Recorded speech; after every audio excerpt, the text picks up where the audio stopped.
Speaker on campus.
Committee will come to order without objection. The chair is authorized to declare a recess at any time. We welcome everyone to today's hearing. I apologize for being on free speech on college campus. I apologize for being a little late. We were having an election in the Republican conference. The chair now recognizes the gentleman from Alabama, Mr. Moore, to lead us in the Pledge of Allegiance.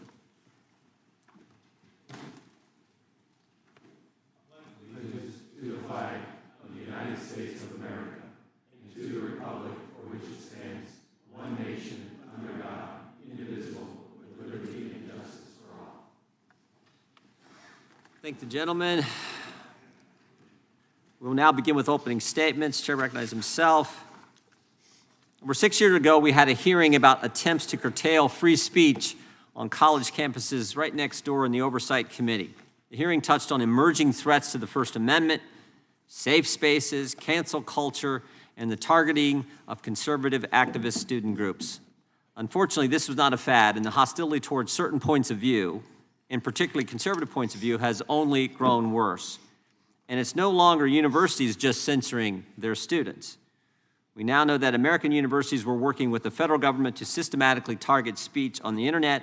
Just this week, the committee Republicans released information showing Stanford University worked with the Cybersecurity and Infrastructure Security Agency, or CISA, and the State Department's Global Engagement Center to censor certain speech in the lead up to the 2020 election. Big government, big academia, and big tech all colluding to limit Americans' First Amendment free speech rights. They were targeting jokes, political opinions.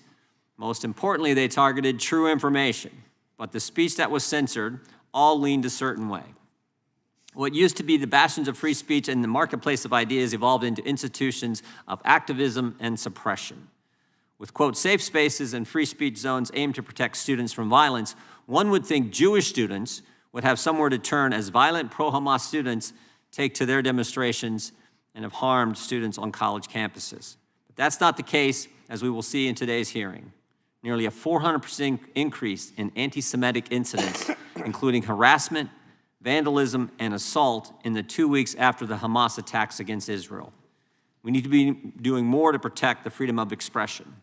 We're actually working with the ranking member Nadler on some legislation introduced by one of our colleagues, trying to see if we can put some legislation forward that would help in this area. I want to thank my colleagues, including Representative Virginia Fox, Chairwoman of the Education Workforce Committee, for her important work on these issues. I want to thank Representative Murphy, who is a leader on this topic, has introduced 2 bills to advance free speech on campus, and co-chair of the Campus Free Speech Caucus, Ms. Kamick, for her work and passion for this issue. I also want to recognize Mr. Kiley, one of our members, who introduced a bill just last week that denounced anti-Semitism on college campuses. We look forward to hearing from all our witnesses today. And again, I want to thank you for coming. I now will turn to the ranking member for his opening statement, and then we'll get right to our witnesses. Actually, I forgot. Well, I'll wait till yours done, then I'll play a short video. We have a short 90-second video I wanted to show it. We'll play it right now. Let's play it right now. 90-second video. If you can cue that up, we'll play this about what's going on college campuses.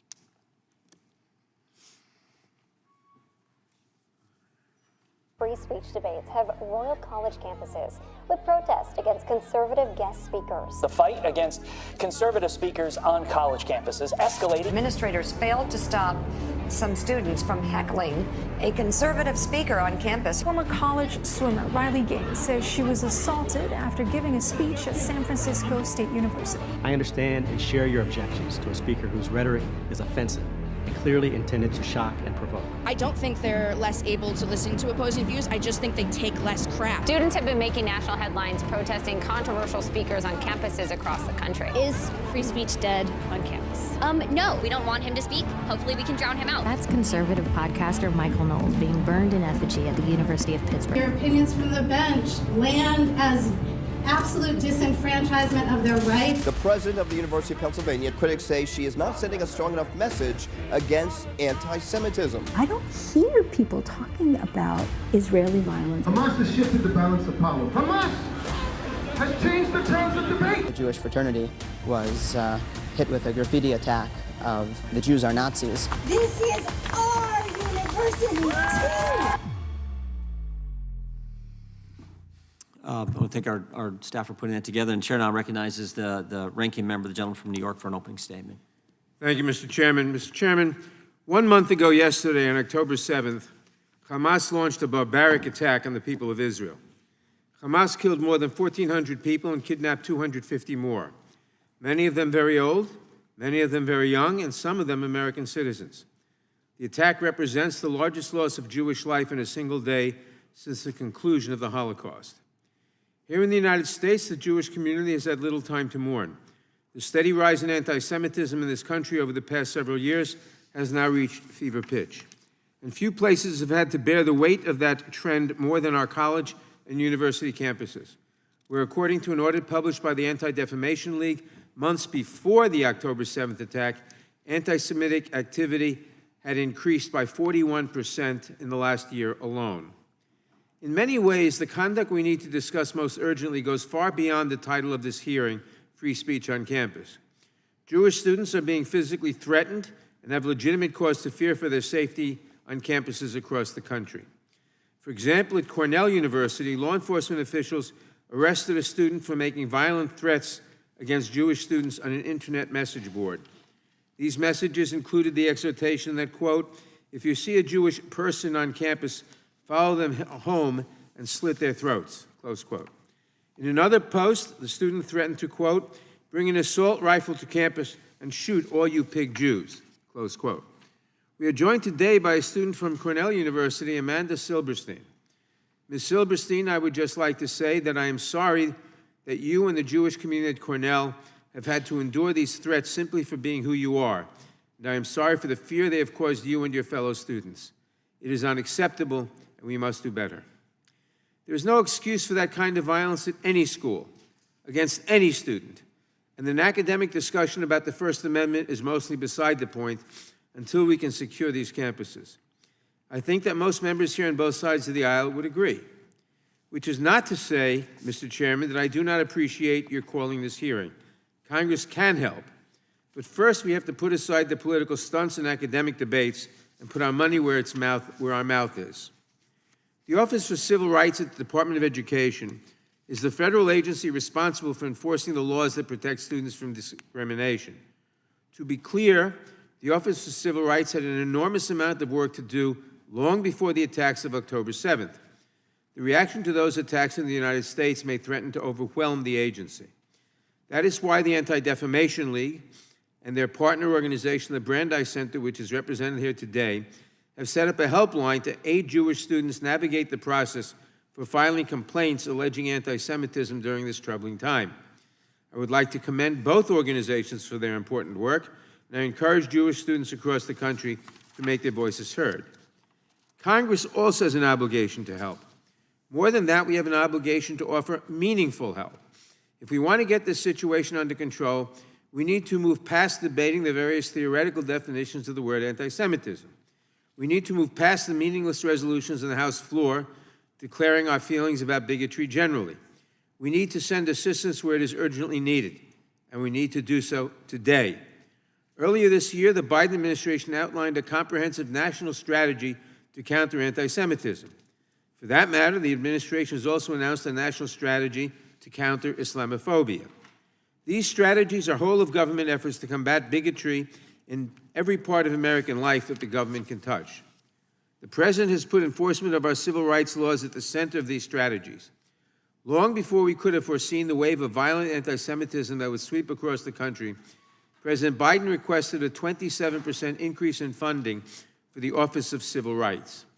If my Republican colleagues were serious about this issue, they would fully fund that request.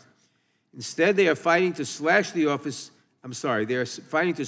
budget of the Office of Civil Rights and other agencies that would keep our children safe. Their promises about anti-Semitism and their actions disconnect in other ways as well.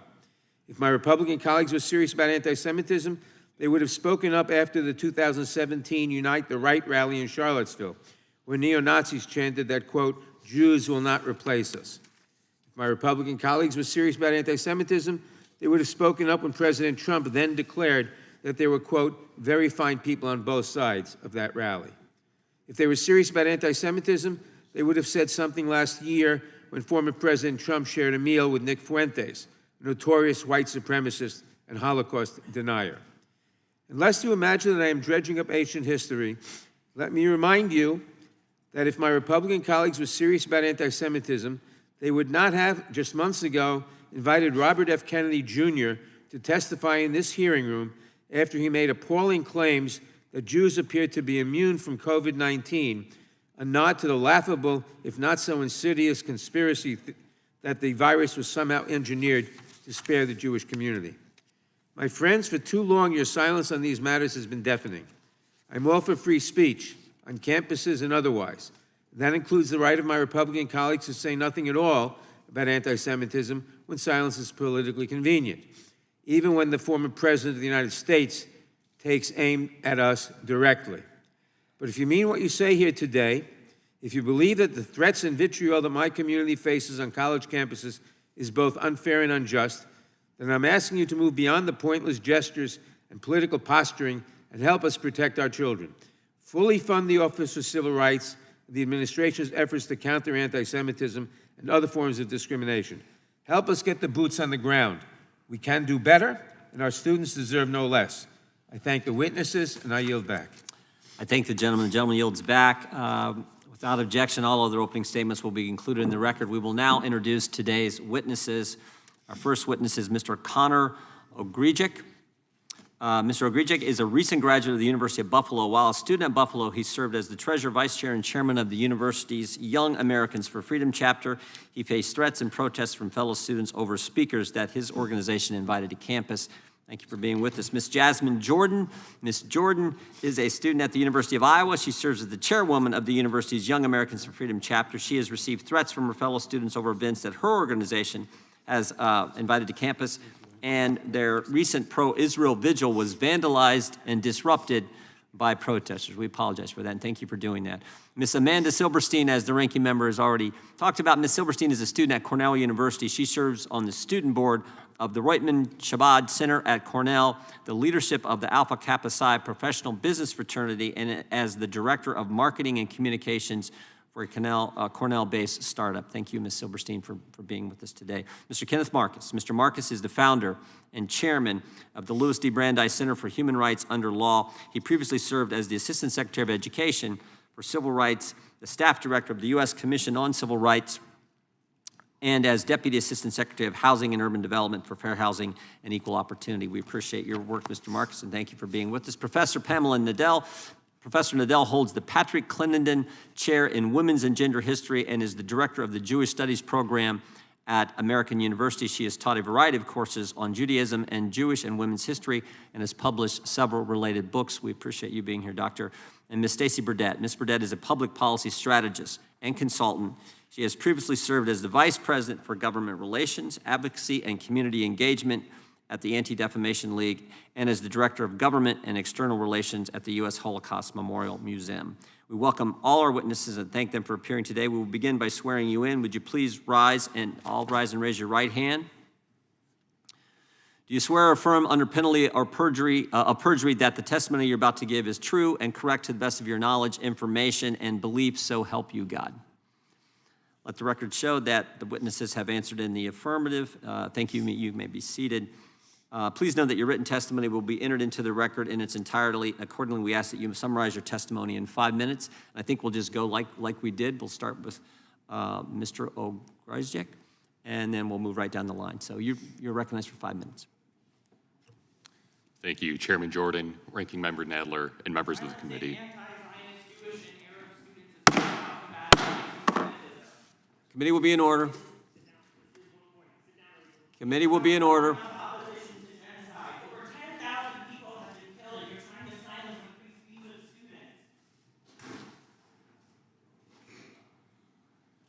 We appreciate people being here, but the committee has to be in order. If you, we will remove every single person who disrupts the committee.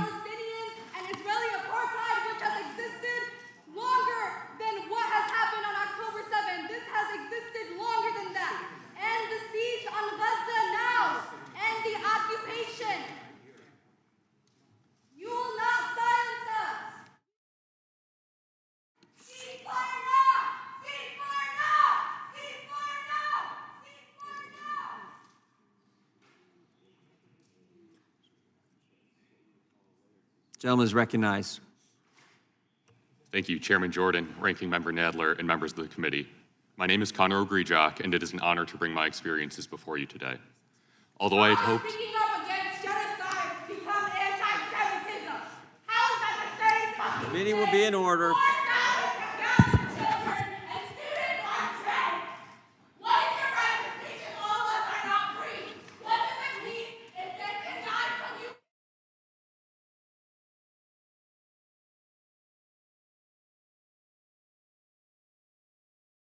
Again. Although I had hoped that my arrival to Where's higher the hearing for Palestinian students? Palestinian students, please stop. Palestinian liberation is not anti-Semitism.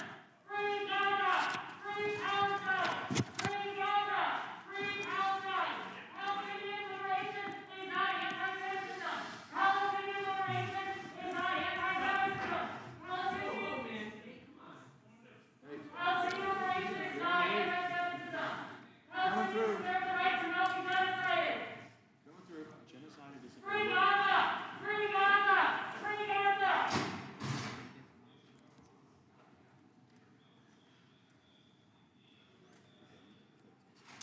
Mr. Ogrijak, we'll keep trying. Thank you, Chairman Jordan, Ranking Member Nadler, and members of the committee. Palestinians deserve to speak on the genocide of their families. All right, sit down. You be Palestinian students deserve to speak on the genocide of their families. Stop silencing Palestinian students. Stop silencing Palestinian students. Stop silencing Palestinian students. They're speaking on the genocide. Stop silencing Palestinian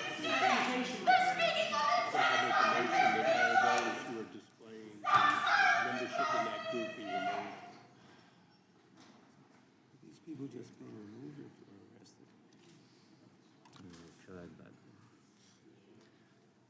Gentleman is recognized.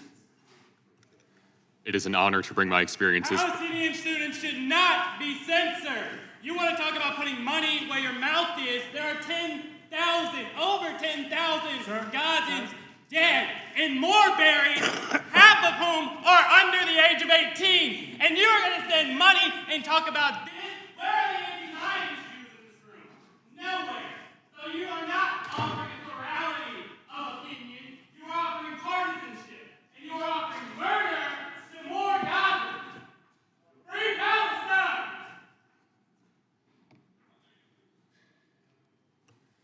My name is Connor Ogrijak, and it is an honor to bring my experiences before you today. Although I had hoped that my arrival to higher education would mark the arrival to a bastion of free speech, many of my firsthand experiences of freedom of speech violations at the University at Buffalo came during my membership of UB's chapter of Young Americans for Freedom. Two of the most prominent examples of freedom of speech bias that I witnessed at the university each came in the form of speaker events hosted by my chapter. In spring of 2022, as vice chair of my chapter, I had the opportunity to assist with hosting Lieutenant Colonel Alan West at UB, an event which was preceded by delays in the signing of our contract and a forced venue change, which was exposed by a Freedom of Information request. However, the most striking action taken against us followed Lieutenant Colonel West's speech, which had included a discussion of race in America and accounts from his decorated past. When the floor was opened to a question and answer session, student protesters shouted from their seats before the audiovisual employees from UB Student Association, the student government, cut powers to the event's microphones and speakers, ending the session. Confrontations continued upon the exit from the event, and once outside, as you just saw in the video before the opening statements, chapter members were chased by a 100-person mob across campus. What that footage did not show was the former chapter chair being forced into a bathroom where she called 911 for rescue, and another board member being physically attacked. With silence from the university and charges not pressed by the Erie County District Attorney's Office, I've since been left to consider the precedent this sets for those who plan to protest future events on campus.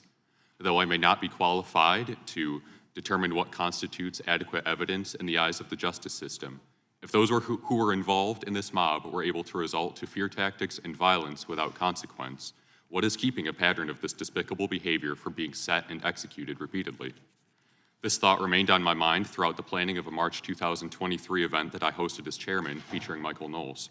This event would grow to gain more pushback than any event on campus in the previous 4 years and provide the most clear-cut examples of freedom of speech violations.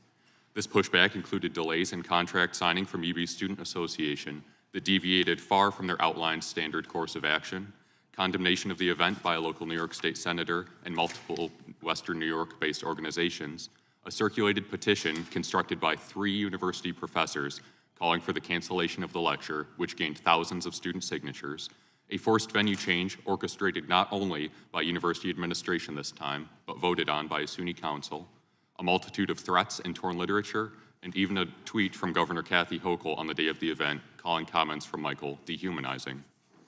The decry of this event garnered a responding statement from University President Satish Tripathi explaining that the Constitution protects speech on campus, quote, no matter how noxious the content, end quote. Based on the actions taken by faculty and the rhetoric used by Tripathi, I cannot name more clear examples of evidence that demonstrate the case of a university concerned only with following the letter of the law rather than uplifting conservative values to a level equivalent with the values of the left, which are often celebrated in the university's own Distinguished Speaker Series. Unfortunately, this was forced to extend into a federal lawsuit with representation by Alliance Defending Freedom once our YAF chapter was banned from campus as the result of a new national affiliation ban by the student government. Though I graduated in the previous spring semester and am no longer able to engage in discourse with opposing students, I am fortunate to still have friends on campus, including current YAF board members who can. Something that has particularly concerned me recently, both on campus and off, is the outward support for Hamas under the guise of support for Palestinian civilians.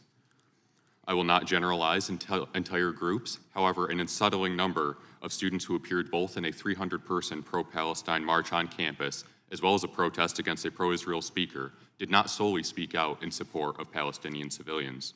Rather, these students stated their support for Hamas directly. I would like to be clear.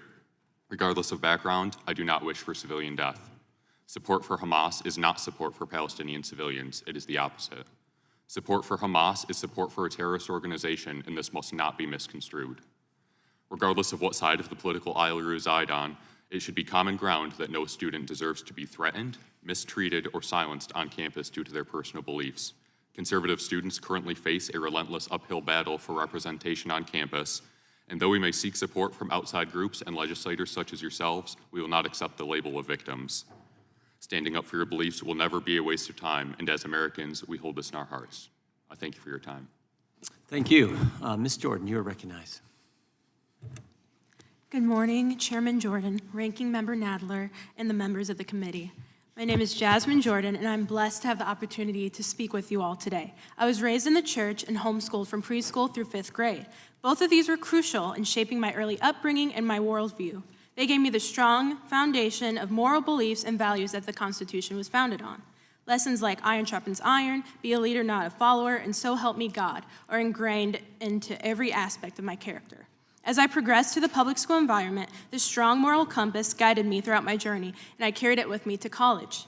In spring 2022, I joined Iowa Young Americans for Freedom when I discovered that this organization aligned with the Christian conservative values instilled in me by my church and family. The more involved I became in the club, the more I discovered that the playing field for freedom of speech on college campuses was not equalized. The first time I noticed this was when Iowa YAF hosted Kellyanne Conway as a speaker. In response, I was doxxed in a group chat of over 800 students and was falsely labeled as a Nazi, a token, a white supremacist, and a bigot. Some individuals even expressed that I made them uncomfortable and feared that I might commit a hate crime against them, simply because I am Black and hold conservative principles. These students believe that if you are conservative, you are hateful, support oppression, and only want to benefit straight white men, even though such beliefs are untrue. When we hosted Lieutenant Colonel Allen West to speak on campus last year, he spoke on the topic of debunking diversity, equity, and inclusion and proved that America is not racist. We used chalk advertisements to promote the lecture, which is something many colleges do, to effectively let students know about upcoming events. Immediately, our chalk was altered, which is a violation of school policy. New messages were put in place saying that Allen West is racist and that racism is prevalent in schools, thus critical race theory should be supported.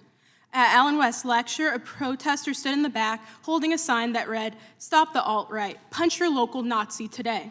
This is blatant irony. Conservatives are slandered by students and faculty as harmful, yet here's an obvious example of someone openly delivering a violent threat and facing no repercussions. The entitlement continues. I find that when a conservative doesn't want to hear a speaker, they just don't attend the event. But when a leftist doesn't want to hear a speaker, they do everything they can to shut the lecture down. Our club recently hosted Matt Walsh. Students and faculty were willing to do anything to cancel the event just because they found Walsh's speech to be offensive. Some people were so dedicated to silencing our voices that literally as one of us was advertising with chalk, a leftist student was erasing each of those letters with a wipe.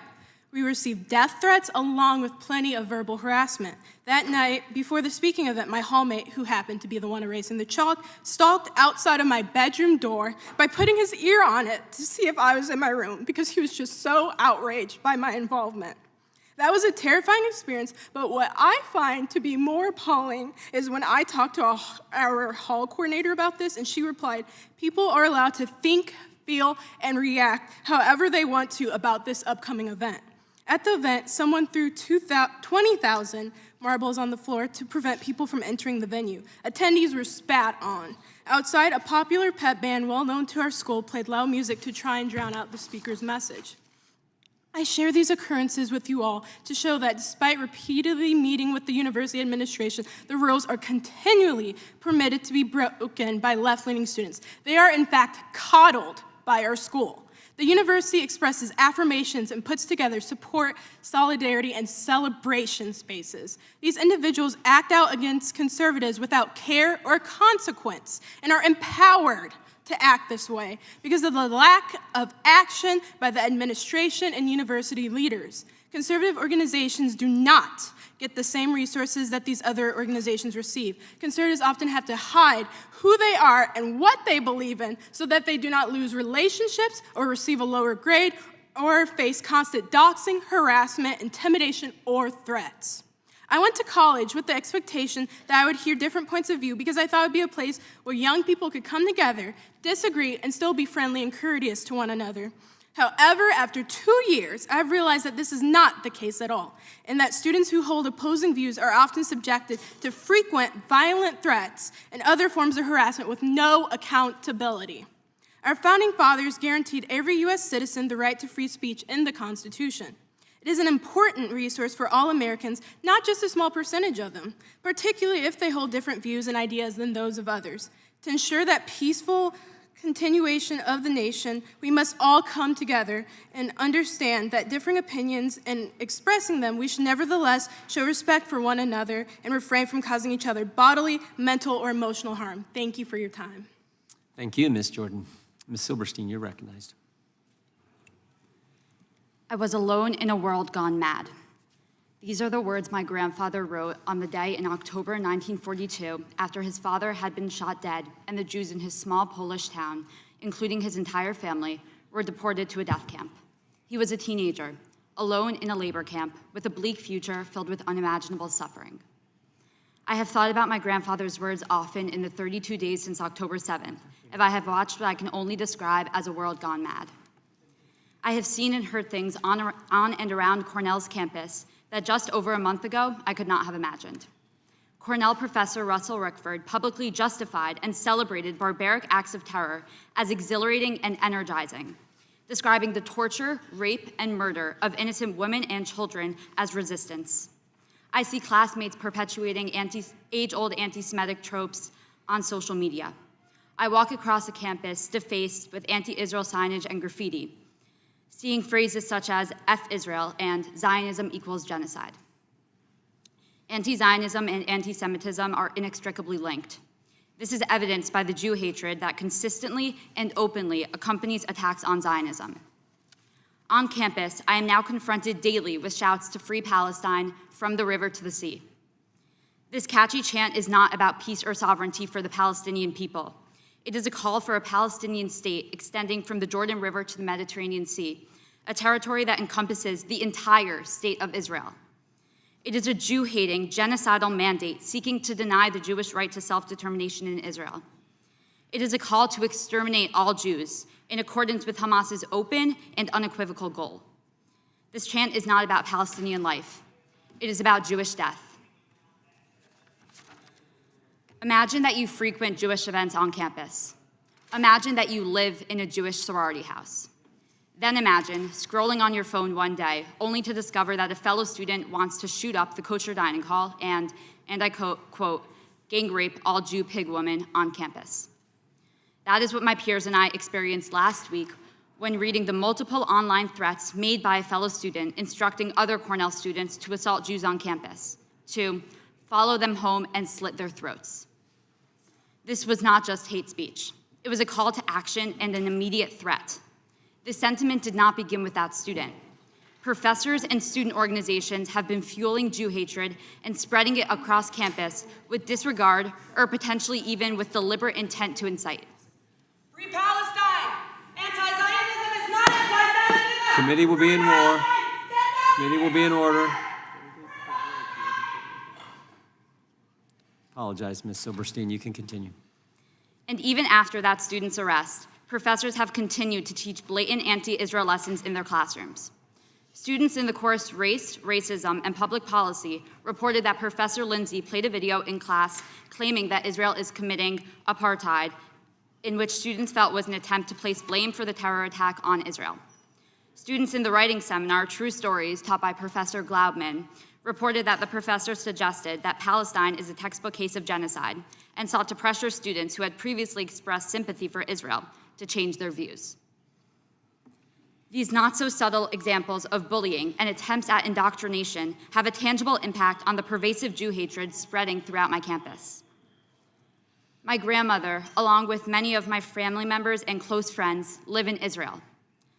Why are they calling me every day to check in and see how I'm doing? Do I feel safe on campus? Is there enough security? Do other students know that I am Jewish? They live in an active war zone with rockets constantly being fired at them, and yet my safety on an American college campus is keeping them up at night. Growing up with the firsthand accounts of what my grandfather endured during the Holocaust, I could never comprehend how neighbors and friends stood by as Jews were rounded up to be killed, and how governments around the world turned a blind eye. Until now. Witnessing such unbridled and unapologetic anti-Semitism unfold on my college campus is a testament to the impacts of permitting Jew hatred to fester and infect the mob mentality of impressionable students. It is shocking that college campuses have devolved into echo chambers, fostering animosity, aggression, and bigotry, a shift that is painfully reminiscent of the vitriol and terror that my grandfather endured in the 1930s. Anti-Semitism can no longer be hidden under the guise of anti-Zionism. Disseminating lies about Israel is an effort to validate violence against Jews. I'm grateful for the supportive words from the Cornell administration, but actions speak louder than words. We require tangible measures, including strict adherence to policies that forbid threatening or intimidating behaviors towards any student and ensures that purveyors of violence are removed from campus. No student should ever live in fear for their safety, regardless of background or religion. What is happening on Cornell's campus and across universities in this country is not about protecting expressions of free speech or free exchange of ideas. It is about enabling and even promoting intimidation and the threat of harm to Jewish students and supporters of Israel. It is imperative that decisive action is taken to ensure the collective safety of students. Thank you for your time today. Thank you, Ms. Silberstein, and thank you for your courage. Mr. Marcus, you're recognized for 5 minutes. Chairman Jordan, Ranking Member Nadler, distinguished members. Make sure you get the mic. Make sure your mic's on there. Chairman Jordan, there you go. Thank you. Ranking Member Nadler, distinguished members, friends, brave students. Thank you for conducting this important hearing today. I am chairman of the Louis D. Brandeis Center for Human Rights Under Law and former head of the U.S. Department of Education's Office for Civil Rights. At the Louis D. Brandeis Center, we fight anti-Semitism on college campuses, and I appreciate the kind words from both the chairman and ranking member about the work that we're doing, more work than ever before. I would have said, if this were October 6th, that we have never seen more anti-Semitism on college campuses than we were seeing on October 6th. Our staff was stretched. We were getting more complaints on a daily basis than ever before, and by far. We look back with nostalgia at those days because in a week, Since October 7, we're hearing from more students than we would in a month or more before October 6th. Incidents have gone through the roof. Let's think about that. We're talking about a situation in which there was mass murder of civilians, organized rape, torture, and desecration of corpses. And the immediate reaction on many, many college campuses was for student organizations to go out and celebrate the murders, the rapes, the torture. For so many students that we work with, and you may get a sense of this from the brave words that you've heard today from these students, what they're facing is an extraordinary shock and the difficulty of realizing that the masks are down and the students who they thought were their friends are celebrating murders of people just like them. This is partly about... Meeting will be in order. Anti-Semitism is not anti-Zionism is not anti-Semitism. We are not against you people where it makes the Israeli state. This is an issue of speech, and it's also an issue of civil rights. Again and again, we are seeing Jewish college students who are being prevented from expressing not only their viewpoints, but an integral part of their identity.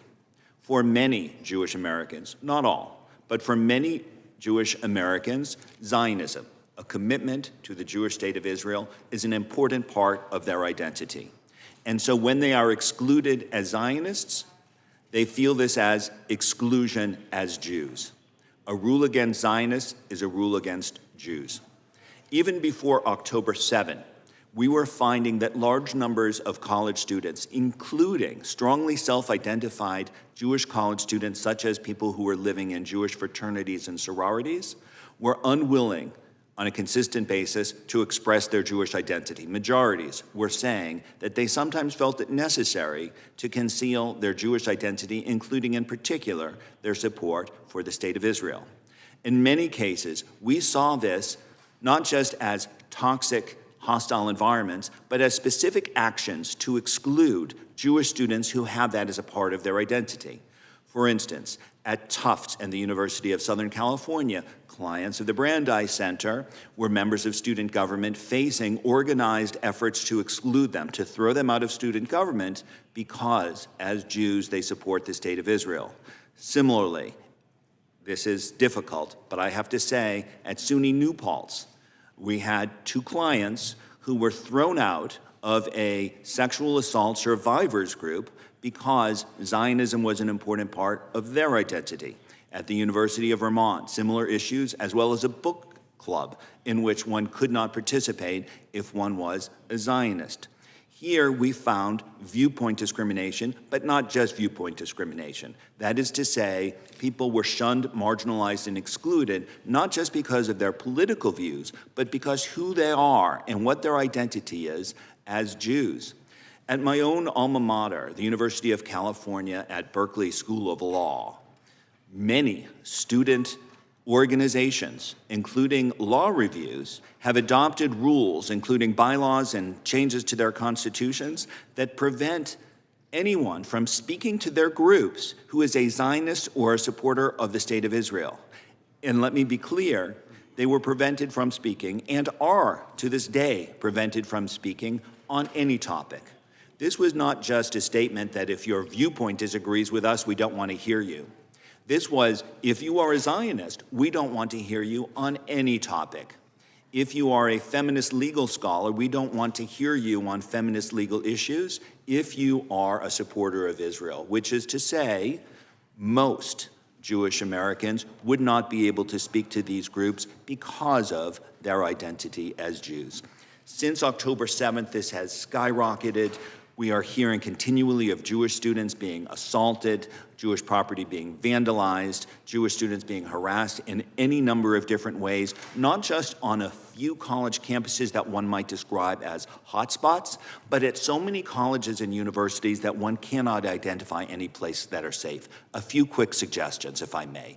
First, the Department of Education should have the same tools to protect students' free speech that it has to protect the very important issues of anti-discrimination. Second, a coordinator within the department to protect free speech. Third, the Department of Education has committed to issue a regulation implementing the Executive Order on Combating Anti-Semitism and has set a deadline of next month. Be nice to ask them if they're going to do it. And finally, the Anti-Semitism Awareness Act would provide for the Department of Education a codified definition of anti-Semitism similar to what's used around the world and has been embraced by this administration. I would suggest that action needs to be taken, and I commend you for this opportunity. Thank you, Mr. Marcus. Dr. Nadel, you're recognized for 5 minutes. Thank you. Hit that. Pull it close. Is the light on? No, there. Let's There try you go. that. There you Sorry. Thanks. Thank you, Chairman Jordan, Ranking Member Nadler, and the distinguished members of this committee for inviting me to testify today. Committee will be in order. I am Pamela Nadel, a professor of history at American University, and I am writing a book called Anti-Semitism and American Tradition under contract with W.W. Norton. And I am a recipient of a National Endowment for the Humanities Public Scholars Award to write this book, and I am delighted to be able to thank the Congress for supporting the National Endowment for the Humanities, for supporting work that teaches us about the history of our nation, and for this prestigious award. Anti-Semitic behavior that we're seeing right now on college campuses, as we have heard so brilliantly from the students and also from Mr. Marcus, this anti-Semitism is part of anti-Semitism that is raging across the United States. The last time that I testified before this committee in 2017 was in November of 2017, just after, 3 months after, the white nationalists at the rally, the Unite the Right rally in Charlottesville, Virginia, marched across the University of Virginia campus, brandishing tiki torches, and they were deliberately imitating the Nazi stormtrooper parades of the 1930s. During that hearing, I was opposed to Congress legislating any definition about anti-Semitism, and I remain opposed now because the definition keeps changing. It keeps morphing and changing over time. What I can do is I can give you some of the themes that are ensconced in the word anti-Semitism. Anti-Semites blame Jews for the death of Jesus and believe that the Jewish people across eternity should be punished for that crime. Anti-Semites believe that Jews have been corrupted by money since Judas sold Jesus out for 30 pieces of silver, and what they've done since then is they have used different code names over time. Shylock, Rothschild, and now George Soros to signify avaricious Jews. Anti-Semites believe that Jews' primary loyalty is to their people around the world and not to the nations that they live in. That conspiracy theory gained traction in the United States when Henry Ford published in the Dearborn Independent over 91 weeks a series called The International Jew, the World's Foremost Problem. Today, that charge that Jews are internationalists goes under a different code word, globalist. Across American history, the people from all walks of life have conveyed these anti-Semitic ideas. New Amsterdam's Governor Peter Stuyvesant tried to expel, quote, this deceitful race, such hateful enemies and blasphemers of the name of Christ, close quote.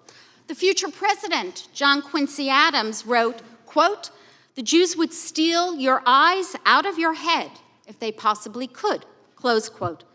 Congressman Albert Johnson, a chief architect of the 1924 law establishing immigration quotas, told a Jewish reporter, quote, if the Jewish people combine to defeat the immigration bill as reported by the committee, their children will regret it, close quote. That was the past. What about today? We are just 5 months out from the massacre at the Tree of Life Synagogue, and I could give you so many other examples. As for the campus, anti-Zionism, meaning opposition to Israel's policies, absolutely crosses the line into anti-Semitism when it leads to discrimination, violence, harassment, intimidation, and bullying, as we have heard from the students today. The barbarity of the Hamas invasion, the torture, the rapes, the murders, and the taking of more than 200 hostages adds a terrible new chapter to Jewish history. Anyone who claims to care about human rights should denounce these horrors that so many students on college campuses not only did not, but that they claimed that the savagery was justified. It has caused not just students on campus, it has caused Jews around the world deep anguish. What happened on October 7th was not anti-Zionism, it was anti-Semitism.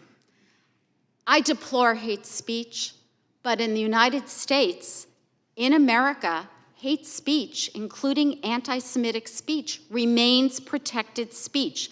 For that speech stands at the core of liberal arts education, an education which I believe every single member of this committee benefited from when you were students at some of the nation's elite colleges and universities and the fine public colleges and universities that our country has. The value of free speech does not permit discrimination, bias, threats, or violence in any form, including on the campus. When these occur, our institutions of higher education have mechanisms for dealing with them. In May 2023, the White House published the U.S. National Strategy to Counter Anti-Semitism, the first time I believe that any nation in the world has published such a strategy. It talks about how to use Title VI to deal with problems of anti-Semitism on campus. I am a proud American, and I am a proud Jew. I never used to be afraid to identify as a Jew in this world. Since 2017, since that march in Charlottesville, I am afraid.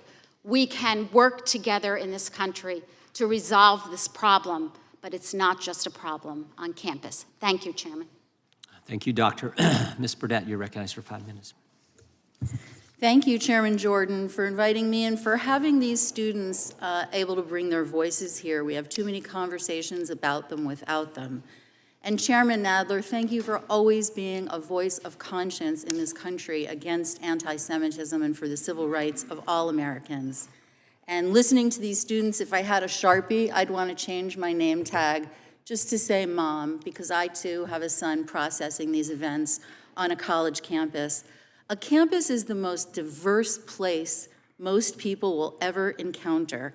For the rest of their lives, graduates will sort themselves into the right neighborhoods, the right book clubs, the right school districts or houses of worship filled with people who agree with them.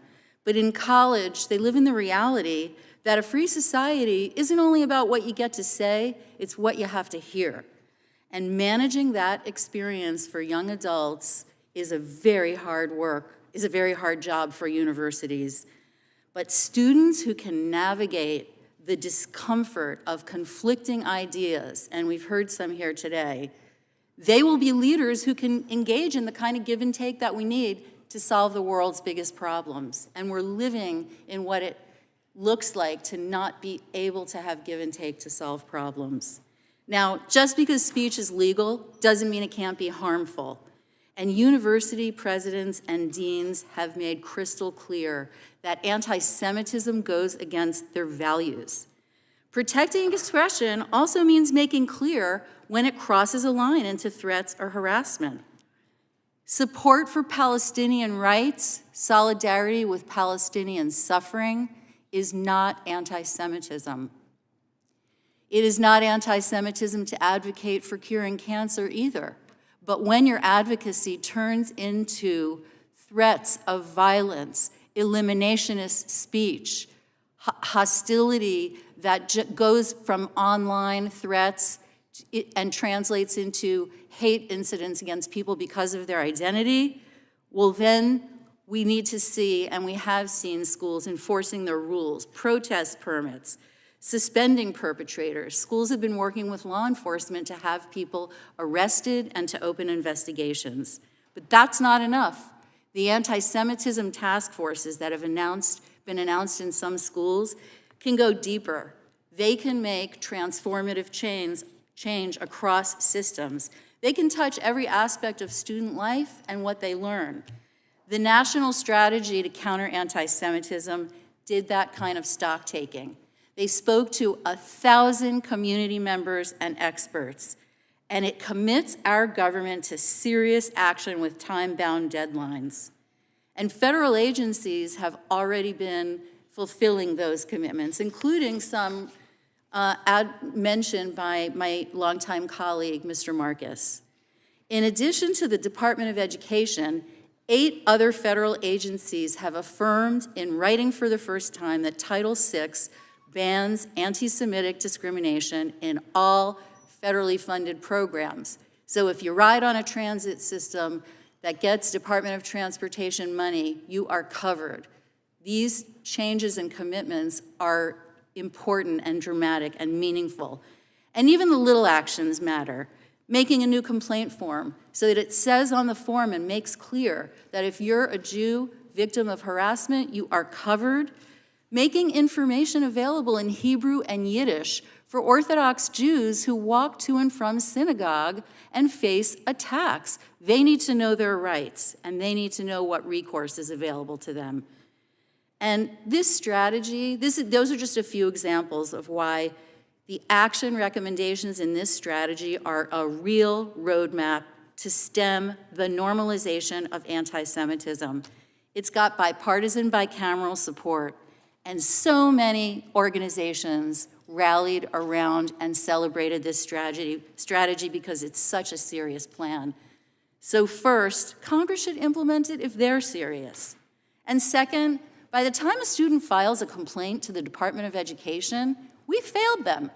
Their peer networks have failed them, their school has failed them, and now they will be making a complaint.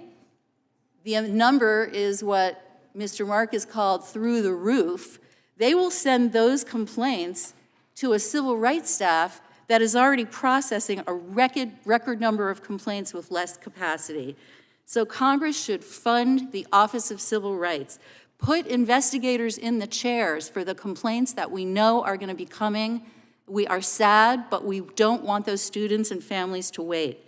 And finally, it seems like the only thing communities and Congress can agree on is to fund security, and that's critical. But we can't legislate, regulate, tabulate, or barricade anti-Semitism out of our society. Jews are saying loudly and clearly they feel alienated, they feel alone, they feel disappointed in their allies, they want support. Prevention and awareness building and community building aren't some kind of extra. The Jewish community values those opportunities. You should see how many groups are working with the U.S. Department of Agriculture that never did before. We want these programs, we want to engage in prevention. And the Department of Justice, Civil Rights, Community Relations Service, and those programs that we sometimes think of as an afterthought, they are essential to prevent these incidents before they escalate. Jews are a small minority in this country, and we are targeted so disproportionately by hate violence. That was true before October 7th. It was true 10 years ago. We don't have the luxury right now to be partisans of anything but our safety. And right now, the national strategy is the best blueprint for action I have seen in 30 years of writing blueprints for action. The clock is ticking for us and for Jewish students. So the question isn't whether, but how quickly is Congress going to fund and implement it? Thank you very much. Thank you, Ms. Burdett. We will now proceed under the 5-minute rule with questions. The chair recognizes the gentleman from California, Mr. Issa, for 5 minutes. Thank you, Mr. Chairman. The testimony today obviously is concerning. I want to touch on a few points and then ask a couple of short questions. I wish I had more time. I grew up in a Jewish neighborhood. I grew up at a time in which there were wars between Arabs and Jews in the region. Those wars have ended. When this war began, I was in Bahrain, a country that has signed diplomatic relations with Israel. They didn't do it because the Palestinians were being treated well or ill-treated. They did it because, in fact, Israel is a partner they wanted to have against Iran.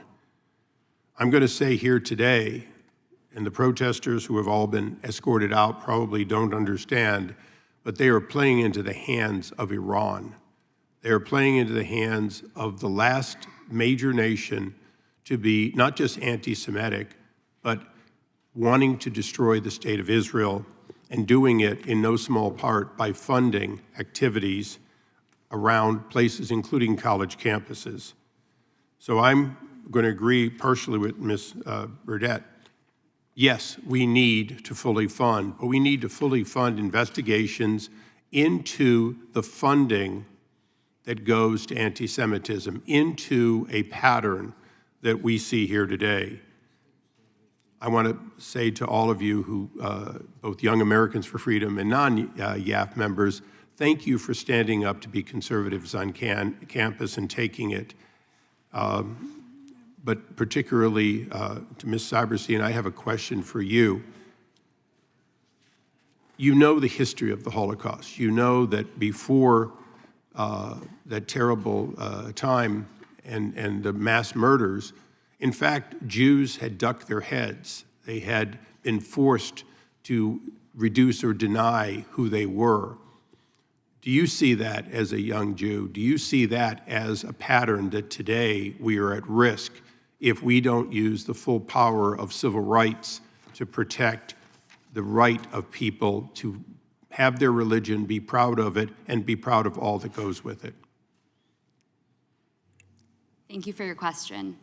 The history of the Jewish people is one of constant oppression and fear for our lives and for being persecuted for who we are.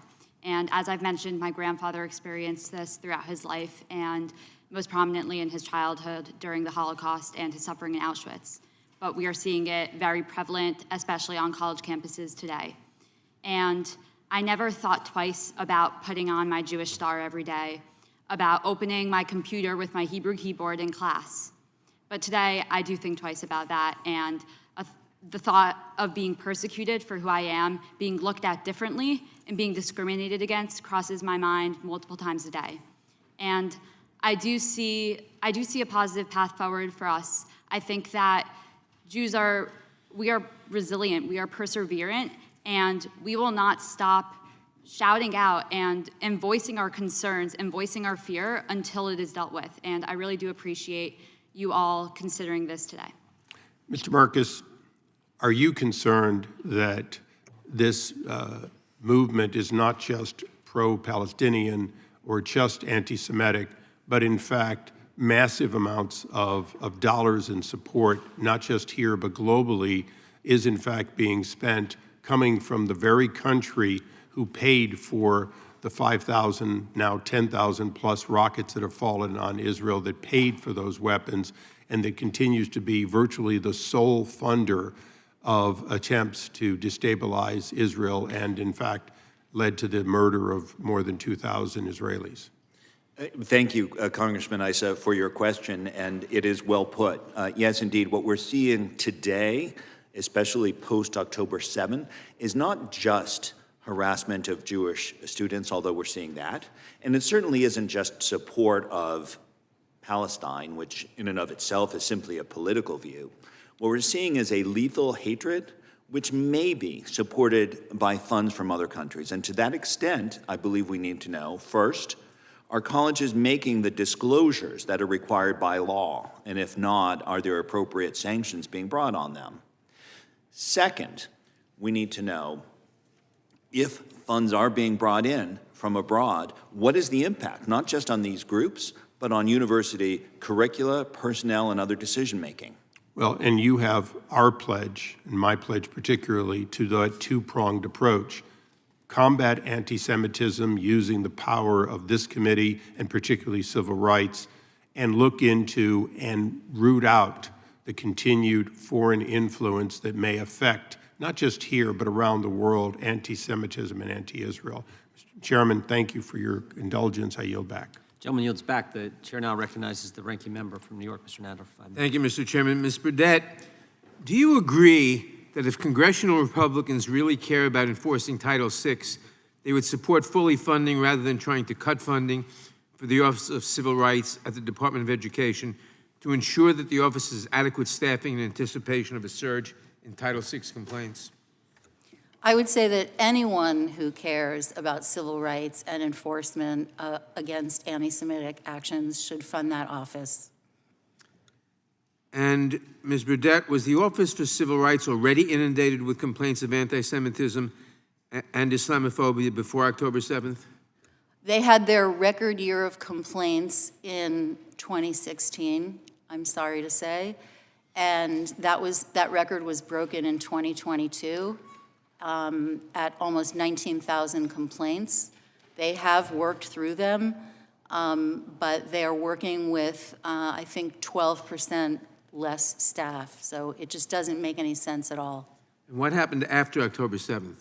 After October 7th, we already know from NGOs like the one cited, where my professional alma mater, ADL, talking about hundreds of percent increase.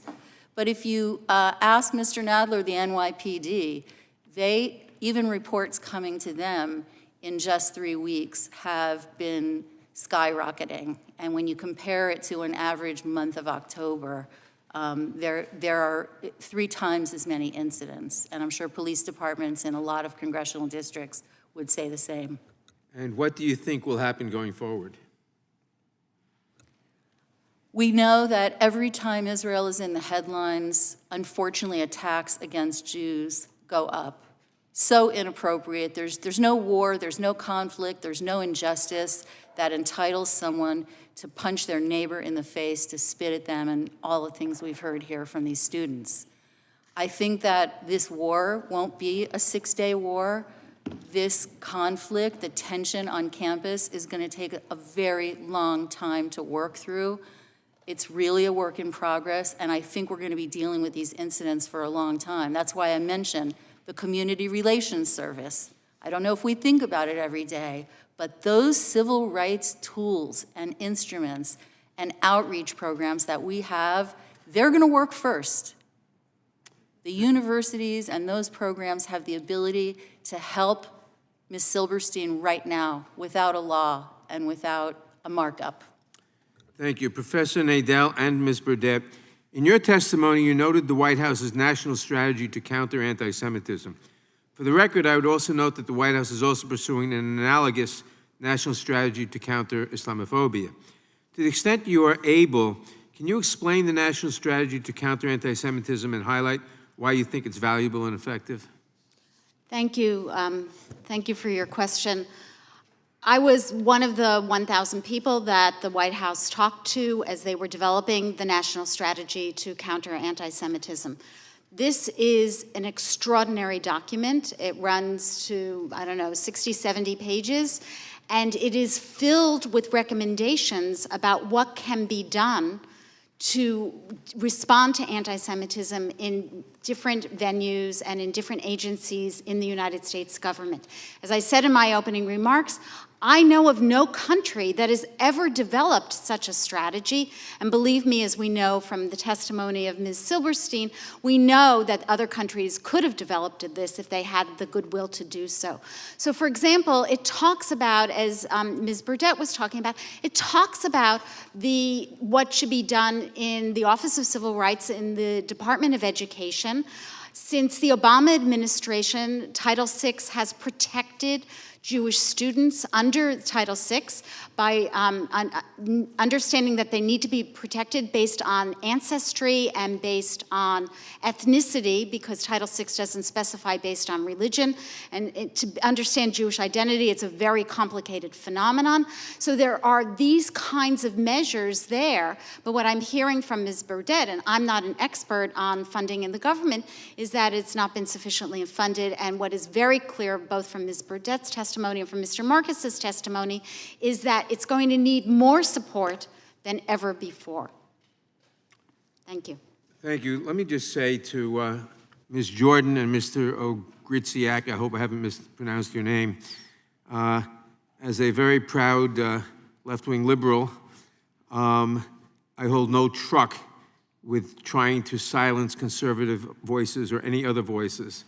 And on college campuses or anywhere else, freedom of speech is a fundamental value. And I would just say that this is not new. When I was an undergraduate at Columbia, I was shouted down by an organization called the Students for Democratic Society because I was not left-wing enough in their opinion. This is something that is an ongoing fight, and in a liberal society, we must conduct it. And I'm sorry for your experience. Oh, and I ask unanimous consent to include the following items in the record. Written testimony of Jonathan Greenblatt, CEO and National Director of the Anti-Defamation League. A letter dated November 6, 2023 from Secretary of Education Miguel Cardona to Speaker Mike Johnson outlining the Department of Education's efforts to combat anti-Semitism and Islamophobia on college campuses.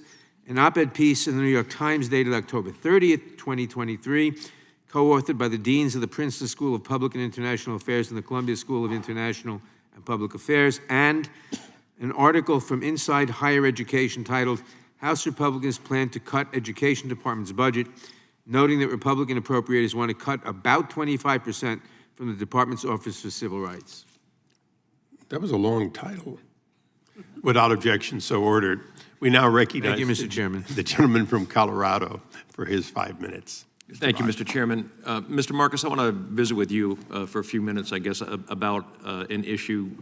I feel like we're talking about college campuses right now, and we really should be talking at a much younger age and how to deal with this problem. By the time students get to college campuses, they have certain views and oftentimes ingrained that are then reinforced by other students. Would you advocate for some type of education or other awareness for younger adults in our K through 12 system? Isn't our K through 12 system really letting down the concept that we have in America for free speech, but also for responsible free speech, for speech that doesn't include hate? Congressman, I would like to be able to tell you that you don't need to worry that this is just a campus problem, but the fact is that it is not. K-12 is important not only because of the attitudes that students develop and bring to college, but also because there are increasing issues that we see currently in public elementary and secondary school, including any number of different forms of discrimination. We see that especially in certain schools, especially on the West Coast, that have a particular form of ethnic studies, which unfortunately has involved some degree of anti-Semitic stereotypes and defamations. There are things that educators can do to address this. Certainly there are more school districts that are incorporating Holocaust education into their programming. But what studies are showing is that Holocaust education isn't necessarily sufficient, and that it's better to have also education into the ways in which anti-Semitism manifests itself today. So that sort of programming is important, but more than that, I do think we need to have more attention than we have been about the increasing problem of anti-Semitism also in K-12 schools. You mentioned funding from other countries. Do you have any direct evidence of funding from other countries? Because I honestly believe that it goes on in a lot of different areas. One of the great things about America is we're open, and one of the great vulnerabilities we have is that we're open, and social media is being used to manipulate us in a lot of different ways. Do you have any evidence that Iran or any other foreign country is using our social media in this country to promote anti-Semitism? During the Trump administration, the Department of Education revealed various kinds of evidence that there were not just significant contributions coming from the Gulf states and elsewhere in the world, but also contributions that were not disclosed as required by law. And these are to colleges and universities. And I believe there was also a effort by the Chinese Communist Party to establish groups on campuses. The Confucius Center, I think they were often called.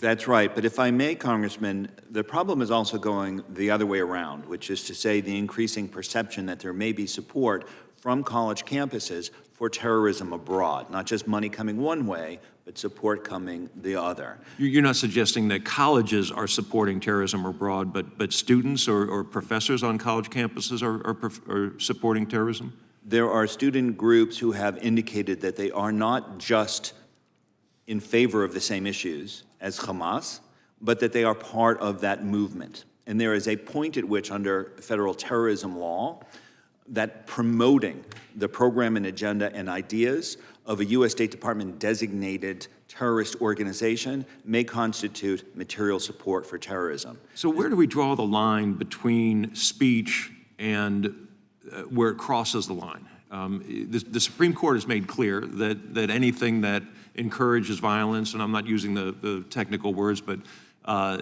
crosses the line. But is anti-Semitic speech by itself violative of the First Amendment? In the case of support for terrorism, of course, under the Holder.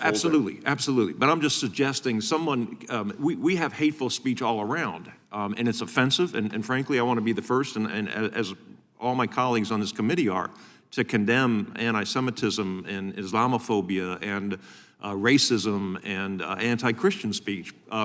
It's terrible, it's hateful, it shouldn't be in this marketplace of ideas that we have. But is it without threats of violence, is that speech violative of the First Amendment?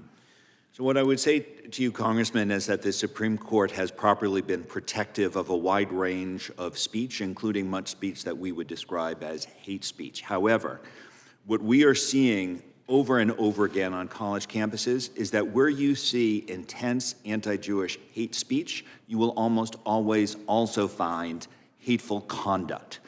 Hateful conduct, not just words, it can be assault, it could be exclusion, it's happening over and over again. So in order to address the anti-Semitism, I think that there is sufficient conduct we need to go after. In terms of speech, I think there should be the same protections regarding speech in this area as in any others. I yield back. Thank you. I thank the gentleman. We now recognize the gentleman from Georgia, Mr. Johnson. Thank you, Mr. Chairman. The chairman, when he showed his video this morning, we witnessed in that video someone asking the question, is free speech dead on campus? I think that question applies to Congress. It's ironic that we're holding this hearing today about censorship and speech on campus, but last night, MAGA Republicans and others censured the only Palestinian voice in the House of Representatives because they didn't like what she had to say. She didn't threaten anybody. She did not advocate for violence. She stated a view. As happens on college campuses, it happens across the country. We have freedom of speech in this country. But she was censured last night for exercising her First Amendment right to freedom of speech. And we're not setting a very good example here in Congress. We are all reeling from the situation in the Middle East. Passions are running high throughout the country, but they are especially intense on college campuses. Every student, including students of Jewish, Israeli, Muslim, or Arab backgrounds, deserves a safe college learning environment free from threats of violence and discrimination. It should go without saying that threatening violence against people because of who they are is illegal and never acceptable. The Department of Education's Office of Civil Rights is primarily responsible for combating anti-Semitism, Islamophobia, and other forms of discrimination in higher education. The Office of Civil Rights has already seen a dramatic rise in Title VI discrimination claims in the wake of the October 7th attack by Hamas. But the Office of Civil Rights needs sufficient funding to carry out its civil rights enforcement mission. President Biden's budget requested a 27% increase in funding for the DOE's Office of Civil Rights, but MAGA Republicans are pushing to slash its budget. MAGA Republicans need to stop playing political games with Jewish lives, with Muslim lives, and all students' lives by giving the Department of Education the money that it needs to keep students safe. Professor Nadel, what lessons can we draw from the long history of anti-Semitism, and what do you think criticism of the government of Israel, or let me ask it this way, do you think that criticism of the government of Israel is always anti-Semitic, or does it depend on context and how such criticism is expressed? Thank you for your question. As a historian, I think everything depends on context. I think we always need to think more broadly.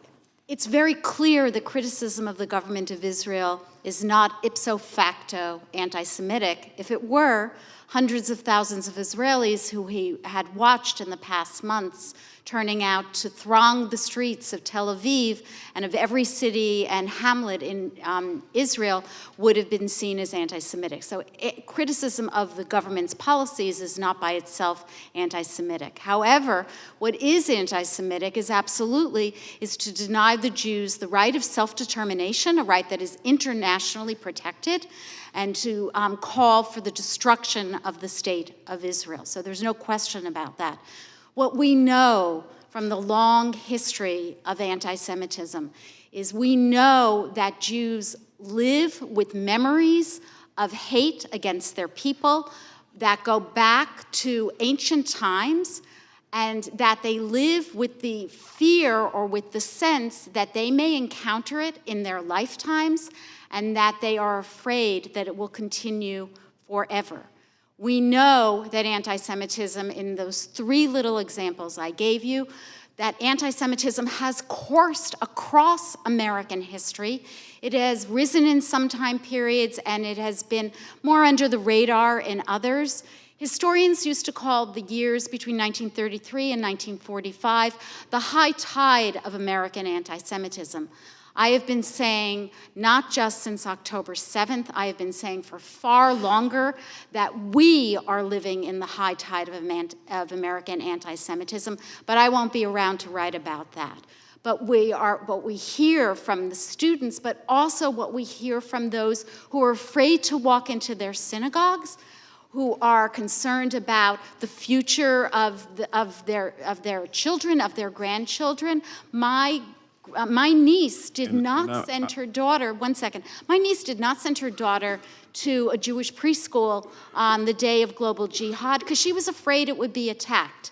We need to deal with that in the United States. Thank you. And it wasn't made easier when ex-President Trump made his remarks about there's good people on both sides when he's talking about down in Charlottesville. But thank you, and I yield back. Thank you. The gentleman yields back. We now recognize the gentleman from Florida, Mr. Gates.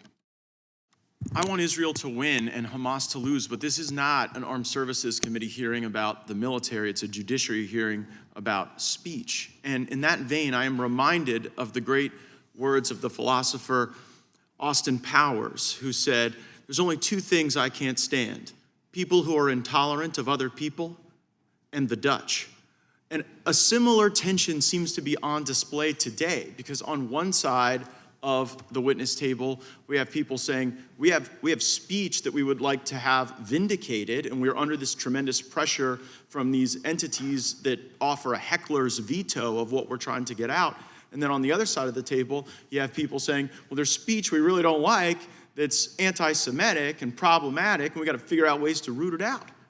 There is an inherent tension in having that discussion on those terms, and increasingly it feels as though if we like speech, then any effort to constrain that speech is really problematic and the committee needs to explore it. And if we don't like speech, we're increasingly censuring it on the House floor. We're increasingly confronting it on pretty negative terms. So I guess I want to just go through some of the statements some of our witnesses made. So Mr. Marcus, a celebration of what happened on October 7th, let me disclaim, is offensive, horrid, but is it constitutionally protected speech? Thank you, Congressman. It may be, but it depends, and I'll give you an example. Okay. If you say, I'm going to celebrate Hamas, and then you celebrate them by giving a big talk, doing a little dance, that can be deeply offensive and protected. Right. But if you say, I celebrate Hamas, I am part of Hamas, their mission is my mission, and I will do what I can to advance them. That may be material support for terrorism, depending on what exactly you do. No, I think that's right, but what you focused on there is the conduct. I think that was a really good explanation and parsing of it, because speech is different than conduct. When someone says, I associate with this known terrorist movement, then that association has more of sort of a conduct flavor than someone saying, I think what happened on October 7th was good, right? So I think that's right, Congressman, but with one caveat from the law interpreting the Terrorism Act, which is the following. Material support doesn't need to be dollars. It could be guns. It doesn't need to be guns. It could be pens. And it can be the sort of PR activity that could be done by a commercial firm. Man, see, that's the thing. PR activity sounds a lot like people talking. And so I just think we have to be careful with that. But I do want to move on because I think it was Dr. Nadel. Is it possible to criticize George Soros without being anti-Semitic? I don't know all the tropes that people use to associate with George Soros, but when they talk about No. Not when they talk about something else. Is criticism against George Soros ever not anti-Semitic? That's the question. Ms. Burdett has offered to answer that. No, but you mentioned Mr. Soros. I want you to answer. There's no phone a friend here in the Judiciary Committee. What has happened in the United States is that we use different code words. Right, no, I'm not, that's not the question. No, wait, I'm answering your question. Okay. We use different code words to disguise anti-Semitism.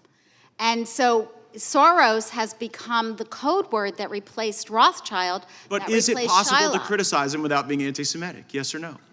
I don't know the context. I'm not going to talk without knowing context. That is just an astonishing thing. And similarly, you said any critique of globalism is anti-Semitic. Now that really is an Austin Powers. No, what I said was that the word globalist, I didn't say any critique of globalism. What I said was the word globalist had become the new code word but it's not, for the internationalist code word from the previous period. But it's, you ascribe that motive. See, when I criticize globalism, I'm often criticizing the UN, which then in turn goes around and criticizes Israel.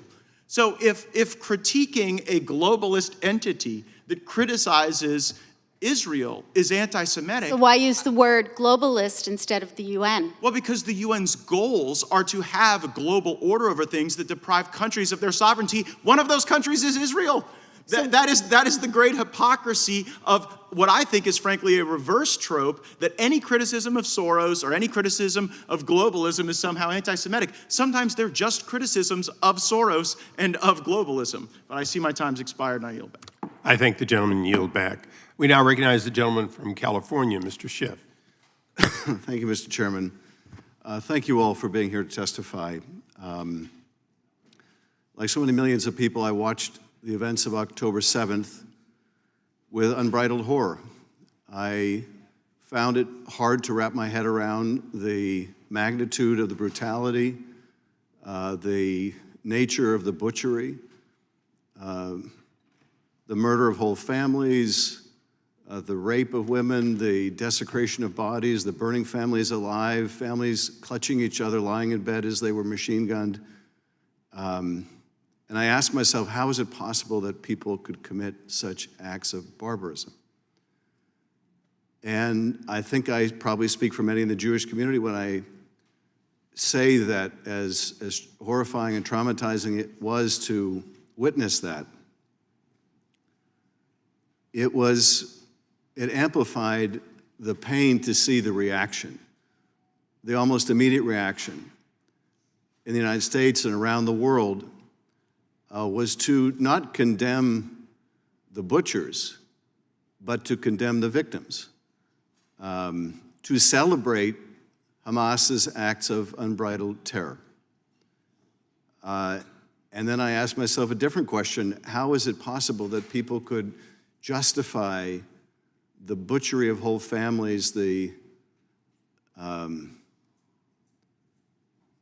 wanton, deliberate violence directed against these innocent civilians? How could that be celebrated?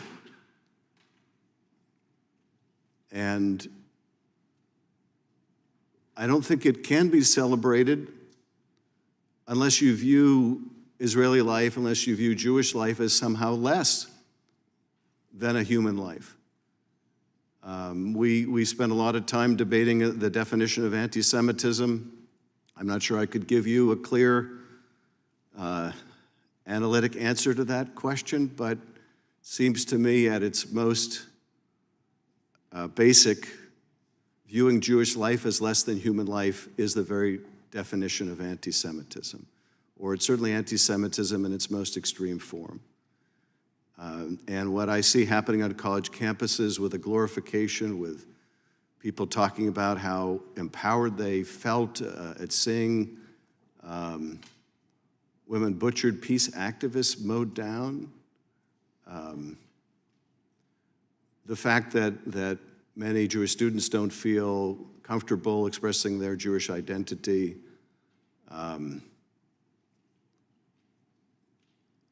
at a time of their lives when they should be free to discuss whatever issues they want, free to be themselves, is just horrifying.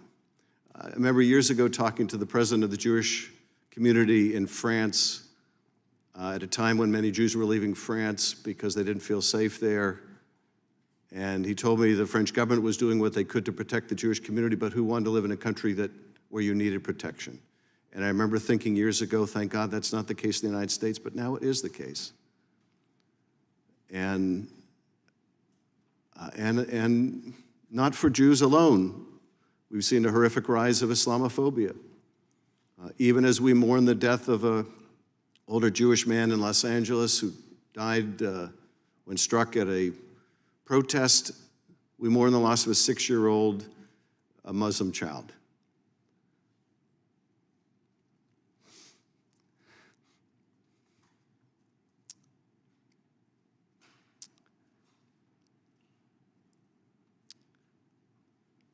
Just horrifying.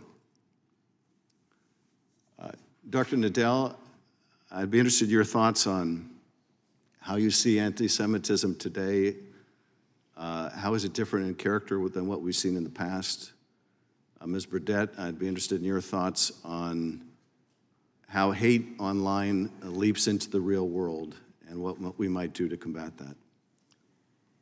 The anti-Semitism that we see today, since you closed with hate online, is horrifically magnified in a way that it has never been this magnified before, because you can reach millions and millions of people by expressing anti-Semitic ideas, including all of these old ideas about Jews as internationalists and old ideas about Jews as corrupted by money. And so what we have in this moment in time is we have millions of people, especially when leading personalities, whether they are members of the government or they are entertainment figures, when they post these kinds of anti-Semitic messages, and then it just explodes. It goes viral. I don't spend time looking at the social media because I think you could just spend all your time doing it. But I had a student last semester in my course, Anti-Semitism, Enduring Hatred, who told me that she had spent the previous week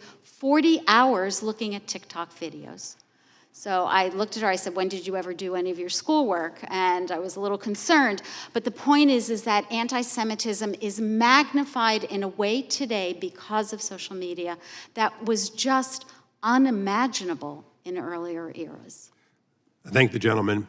We now recognize the gentleman from Arizona, Mr. Biggs. Thank you, Mr. Chairman. Thank you for our panelists, for all of you being here today. Appreciate it very much.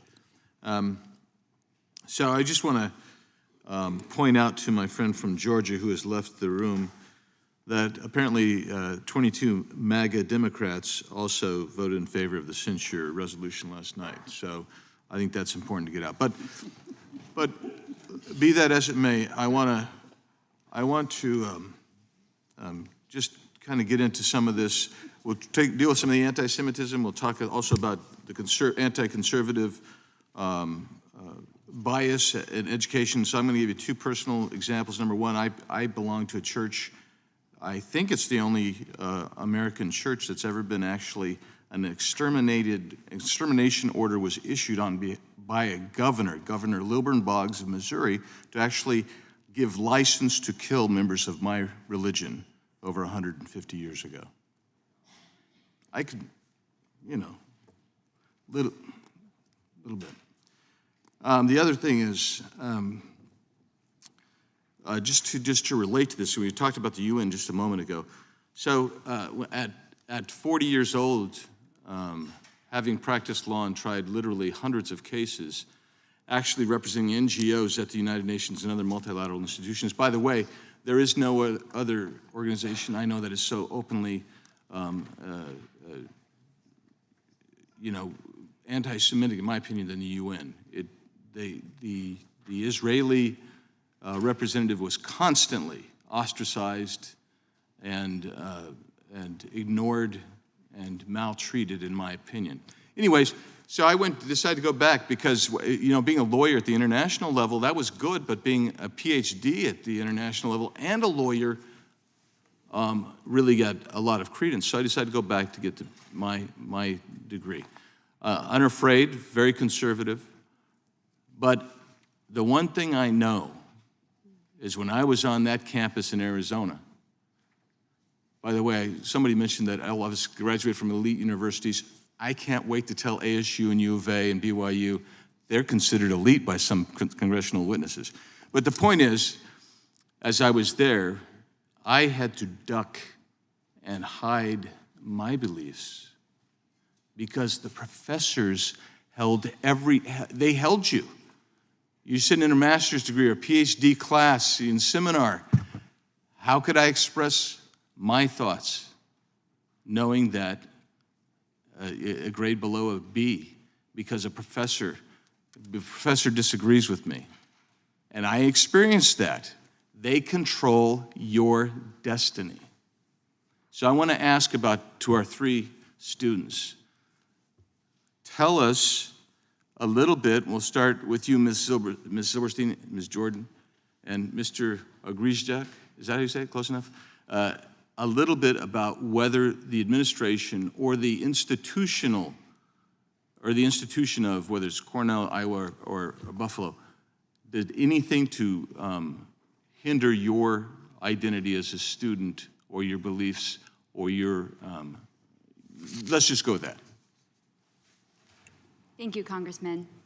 As for Cornell, in the case of anti-Semitism, following the massacre on October 7th, President Pollock issued a statement in which she essentially conflated the horrific massacre of Jews on that day with various natural disasters occurring in the world, such as an earthquake in Afghanistan, which was extremely baffling, tone-deaf, and insensitive, and truly hurtful to the Jewish community on campus. Now, many incidents, as I've mentioned, have occurred since then in which the Jewish students at Cornell have been threatened repeatedly, most recently with a student's comments posted online to directly go after and attack students. So when we have a threat, that is not protected speech. That is criminal speech. Was there criminal prosecution, investigation, arrest made in that case? In the case of the student who was just arrested? Yes, tell us. Yeah, so this student was arrested, I believe, last week, and he was arraigned. He is currently being held, and his parents claim that he made these comments due to his mental health issues. But regardless of any, mental health issues that could have caused these statements, it's evident that the sentiment created on campus by professors and students alike of pervasive and just widespread anti-Semitism and anti-Israel rhetoric has created such an atmosphere that has enabled him to make these comments, and that really fuels the fire within many students who may feel hostile to Israel to attack Jews because of it. Mr. Chairman, my time has expired. I asked the questions of the others. May they respond to? Thank you for your question. So our flyers have been torn down, our chalk is washed away, and we even had an advertisement sign for one of our speakers, Chloe Cole, stolen, and the police recovered the sign, but they didn't figure out, I guess, who took the poster. We never received that back. And this stuff has been ongoing, continues to go on, and it's obviously showing that there is an equal opportunity for our speech. The left-leaning students groups, they get their posters, like theirs are literally right next to ours. You can see the remnants of the tape and our poster design still there, but then their posters are completely unattacked. And like I have met with the university president, I've met with other staff members to discuss this, and it just seems like there's no move towards change. I've asked, I was like, okay, what can we do to at least let our messages heard so we can have people attend our events and hear different points of view? And I still haven't received any other options, because you know, it's a shame that we have to have different things be done so that we can have our speech heard. We should have the equal opportunity to have our flyers up just like other left-leaning students. We should have equal opportunity for our chalk to be unerased so that, you know, we shouldn't have to do something different.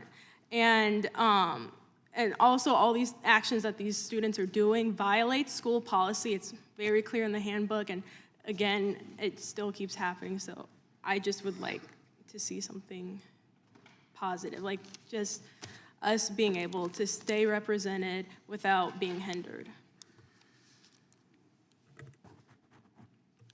Thank you for your question. I was very fortunate myself to not face any academic penalty while I was still enrolled at the university. However, I was also a biological sciences major. Oftentimes political topics stayed outside the classroom. However, we did have those 3 professors that I had mentioned in my opening statement circulating a petition, you know, heavily protesting our Michael Knowles event, calling for it to get shut down. So I do recognize as well that while I was lucky, I did not have these professors in class. I recognize other students may not be quite so lucky. And additionally, it was very obvious that the protest following our Allen West lecture was mishandled. There was danger posed to students. This was widely documented through police reports, yet there was no apology from any university officials. Thank you, Mr. Chairman. Thank you. Gentleman yields back the chair. Now recognize the gentleman from California for 5 minutes. Ms. Burdett, you are an expert on anti-Semitism, and I want to read a few different statements to you, and if you can just give me a yes or no as to whether you would consider them anti-Semitic. I prefer my kids' new Hanukkah from Kwanzaa. At least it will come with some financial engineering. Anti-Semitic or not? Very potentially.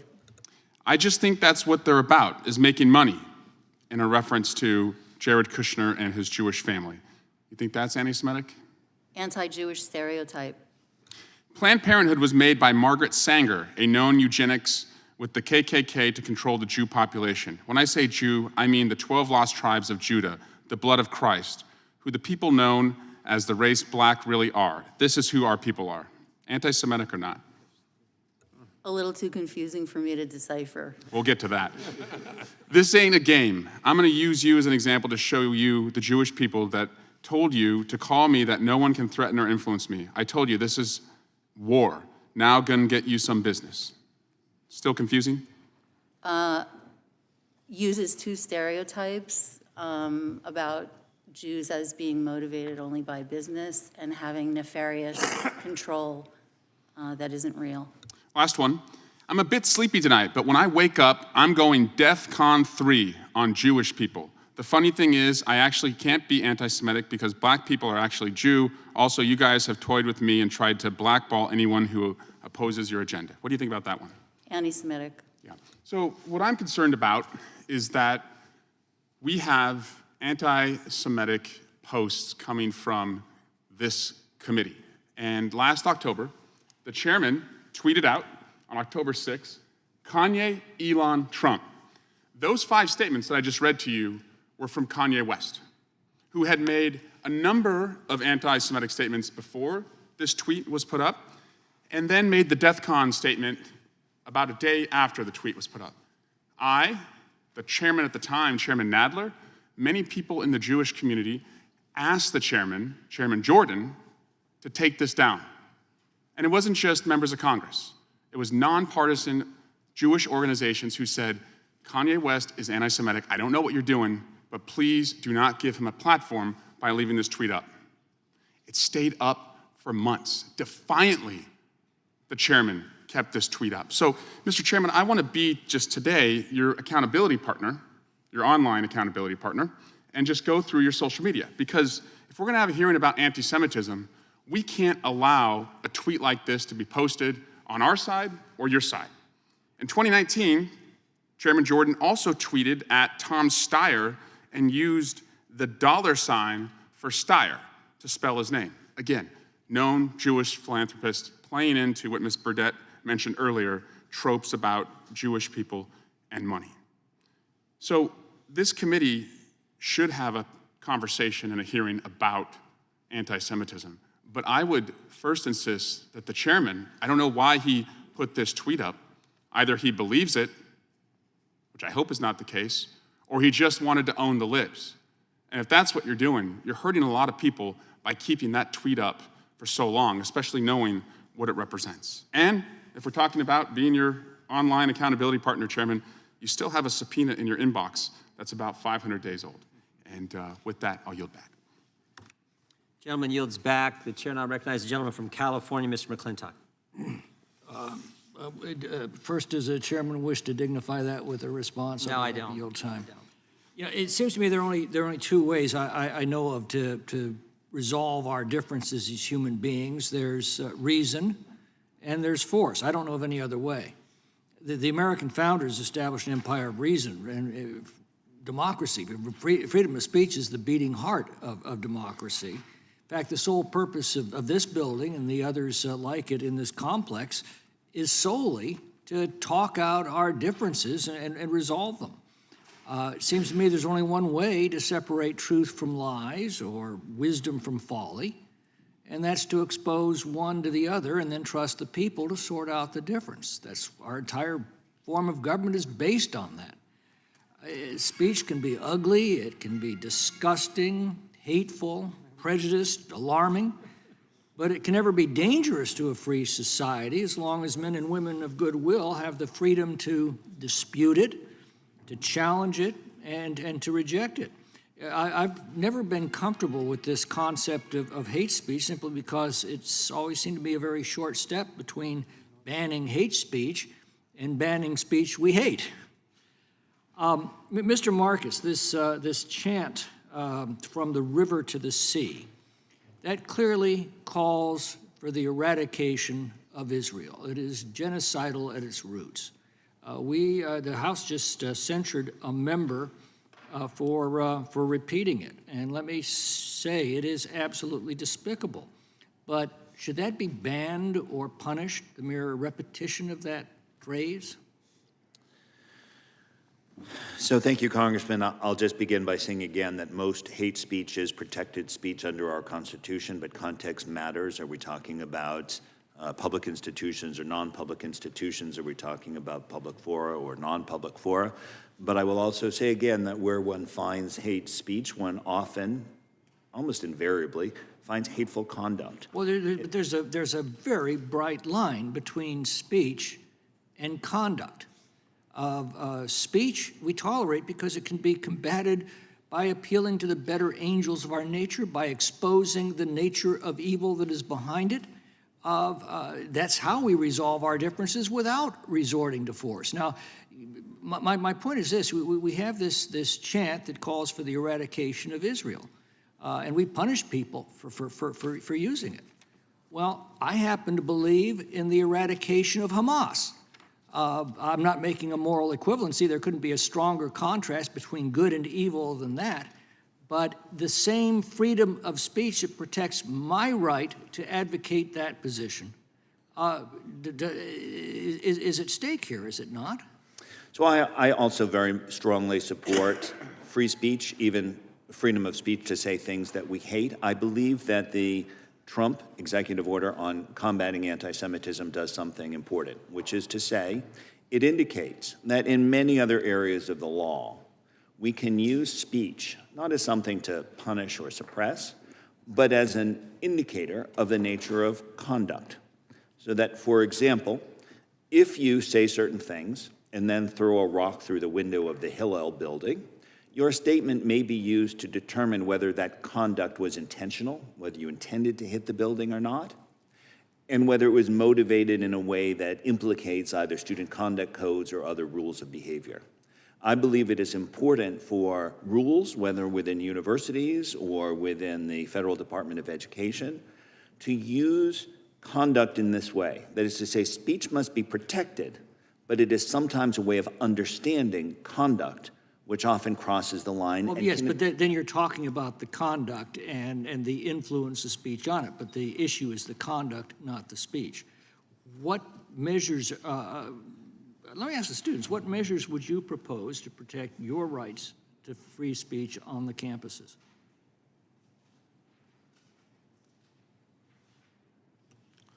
Ultimately, I would just ask for less pushback from the university. I mean, as long as we can more equally represent all perspectives, I think it would be much easier, much more conducive to do so for other students. There is a word for that. It's called tolerance. Correct, yes, and it would be much less of a step up to speak your mind when you know that violence is not coming your way for doing so. Now it is so polarized, I just wish we could step that back or increase speech, allow others to not face such consequence when doing so. That would promote it. Ms. Jordan? Yeah, so I support what Connor said, and I think really instilling within the campus community that, you know, we need to be more tolerant of others' beliefs, whether we agree with them or not. Like, my school does a free speech training, but, you know, people will just click through that just to get it over with. They're not actually being taught to respect people just because of beliefs. Like, that's just what we're asking for, to be respected. We aren't asking to be doxxed. We aren't asking to be violently assaulted or harassed or anything like that. We are simply sharing our viewpoint, and we respectfully listen to other students and faculty's viewpoints, but they won't do the same to us. Similar to Mr. Marcus's comments, conduct often follows words. We saw at Cornell after chants of Free Palestine from the river to the sea, which calls for the genocide of the Jewish people and the eradication of the state of Israel, that soon following that, a student posted direct threats to murder Jews on campus. Those are very interrelated, and they So cannot are you be saying separated. the conduct should be banned or the speech should be banned or both? Speech advocating for violence should not be tolerated on a college campus. Well, but what about the eradication of Hamas? The eradication of Hamas is the eradication of a recognized terror organization. Well, so it depends upon your viewpoint. Is that what you're saying?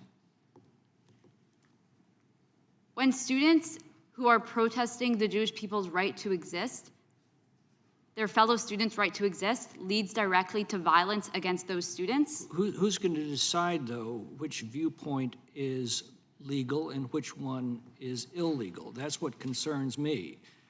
In a free society, we put all those viewpoints out there and let the people make that judgment for themselves. In the context of a college campus, it is the school has a right, and the school is obligated to protect all of its students from violence, and students should all feel safe on their campus. I know that Cornell is implementing additional DE&I training that now addresses anti-Semitism that all students will be required to complete so that all students feel safe. And there should be similar DE&I training to prevent Islamophobia on campus as well. When talking about college campuses, the main priority is ensuring that students feel safe and that they can freely express their opinions without feeling harmed or that harm is coming their way. Gentleman's time has expired. The chair now recognizes the gentlelady from Texas. Thank you, Mr. Chairman. I want to make it very clear that our committee is not undertaking this hearing today because my Republican colleagues actually care about free speech on college campuses or even care about anti-Semitism. These are the same Republican colleagues who've worked tirelessly to defund all efforts for diversity and inclusion initiatives in the appropriations bills. These are the same folks who want to censor and remove books they disagree with from classrooms and school libraries. And the same folks— Gentlelady will suspend just for a My second. point of order was the statement that her colleagues, her Republican colleagues, do not care about anti-Semitism on college campuses or freedom of speech. I would request that those words be taken down because they're absolutely untrue. It's a matter of opinion. Yeah. Matter of opinion. It's not true. The,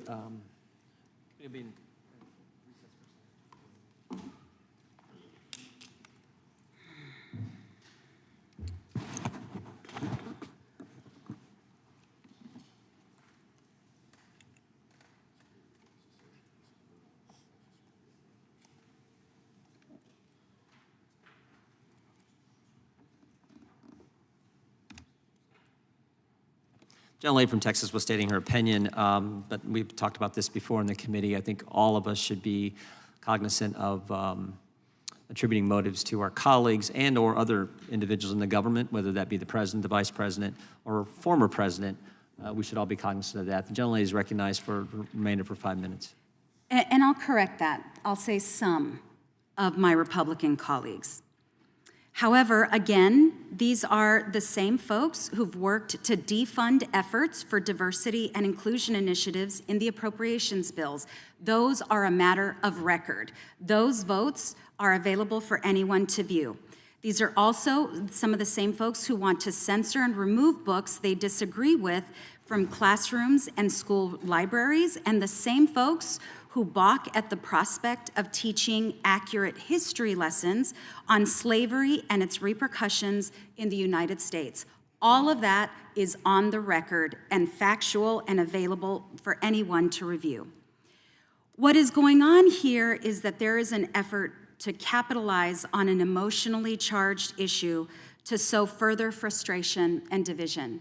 I have frequently complained and expressed my concerns around the fact that there are egregious efforts to continue to divide our country, and many of those efforts are coming from this committee.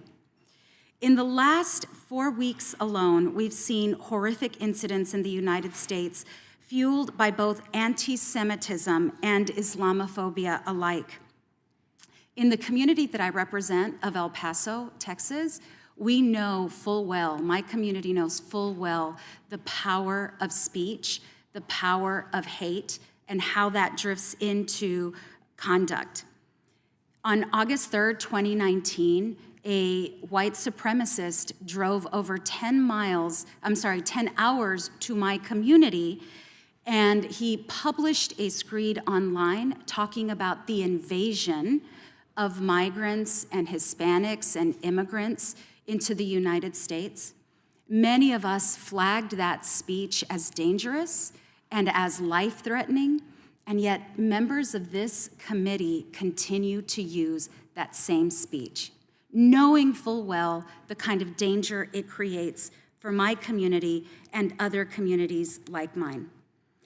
I want nothing more than for students to feel safe on their college campuses. I want all of us to feel safe and be able to express our opinions and to be able to address controversy head-on without fearing for our lives or the lives of people who live with us, among us, near us. These conversations are critical and important, and I want to thank our panelists for participating in these conversations. And it is really important that all of you put pressure on all of us to ensure that everyone can live in peace and dignity, free from the fear of violence, especially young people on college campuses. Professor Nadel, Ms. Burdett, can you give us concrete strategies and policies that colleges can use in order to create those safer spaces for young people? Sure, thank you very much for your question. And indeed, you know, there's a lot of serious work to do on this issue, and there are actions that could help that aren't being taken, aren't being funded, and I respect very much the spirit of what you're saying. So campuses have rules, and the way we use our rules tells the story of our values. And that's why I mentioned campuses they've had someone arrested. They have suspended people. There are privacy concerns around speaking openly about disciplinary action against a student, especially in such a charged time. But you get a protest permit, there's an approval process, there are rules you have to follow in that protest, and not all speech is permissible in our country and on a campus. And I think we heard one of the committee members say before that it's just up to people to decide. And that's just not okay, because of course I'm here to testify on behalf of free speech. I'm invited by the Democrats. I don't know why someone tried to divide this witness panel into two sides. I haven't heard two sides. I've heard people of conscience, my fellow panelists. But when you call immigrants vermin invading our country, hate crimes against people who look like an immigrant go up. I'm a practitioner. That's my indicator. When Israel is in the front page and people are fighting about Israel, and you assault a Jew because of their connection to Israel, that's bigotry, that's a hate crime. And words do have consequences. And of course we can walk and chew gum at the same time. I like the Austin Powers movie also, but we are civil society and elected leaders.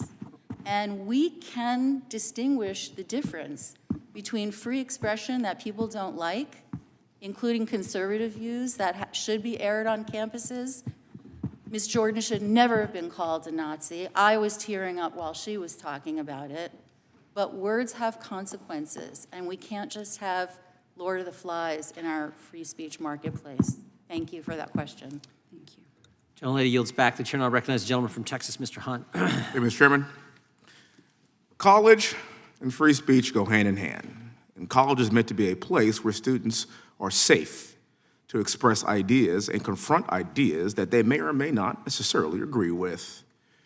We've heard for years about microaggressions and how silence is violence. And colleges have spent years condemning and monitoring speech as they deem dangerous. But when actual physical threats of violence occur, do colleges know how to react? Under the logic of the left, microaggressions are hate speech, but physical threats of violence can be free speech depending on if the group being threatened is not oppressed enough. It appears that colleges have labeled everything hate speech but hate speech itself.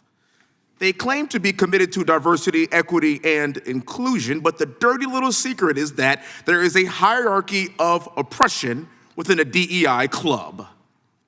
And colleges fail to act when they consider these less oppressed groups to be threatened. Tragically, universities have put their responses to free speech under the DEI lens, and oftentimes that lens fails to respond to threats for fear of angering the DEI gods. I went to Cornell. I earned 3 master's degrees in 4 years from Cornell. I went to Johnson, IRLR School, and a master's in public administration. I graduated in 2015. I didn't see any of this when I was there. I cannot believe what has happened over the course of the past year. The threats to you, ma'am, are pretty disgusting. It is not just happening at Cornell, it's happening all over the country. These attacks are not just coming from students. A week after the horrendous Hamas attacks on Israel on October the 7th, Cornell professor Russell Rickford said at a rally, challenged the monopoly of violence, and that terror attacks against defenseless Jews were exhilarating and energizing. I have a motion to submit to the record a letter from Cornell President Martha Pollack addressing that issue, sir. According to this letter, Professor Rickford's punishment is that was placed on this person was a leave of absence for the duration of the academic year, while the university is considering whether or not his personal opinions demonstrate an unfitness to serve. An unfitness to serve. That's it. This man was praising Hamas attacks on Jews, and there needs to be an investigation as to whether or not this guy displayed a fitness to serve. I think this response from Cornell demonstrates the problem going on in our institutions of higher learning today, and I have a sneaking suspicion that if this professor made these hateful statements against Muslim students, black students like me, or trans students, the professor would have been out of a job immediately. No investigation. I dare anybody in this room to tell me I'm wrong based on what we see from Ivy League schools in the past few years. As a Cornell alum and a father of 3 children, I can guarantee you that if this is how this university is going to approach anti-Semitism, my children will not be attending Cornell. Whenever we have this kind of behavior and people don't step up and call it out for what it is, we have students that then make comments like Patrick Dye. He said, if you see a Jewish person on campus, follow them home and slit their throats. Rats need to be eliminated from Cornell. Interesting. He also said, rape and kill all the Jew women before they birth more Jewish Hitlers. I'm a combat veteran. I've seen a lot. I've heard a lot. I'm an Apache pilot, so you could imagine some of the things I've seen in combat. Hearing things like this really boils my blood because it shouldn't be happening to students like you. I've been black for my entire life. I've been as conservative probably about as long as I've been black. Ms. Jordan, thank you for being here. It's okay to be black, and you don't ever be a black conservative, and you don't ever have to put up with anybody telling you differently. This is America. I fought for these freedoms, and you have the right to think however you want to think and express it the way that you see fit without prosecution. Ma'am, thank you so much for being here. I really appreciate it.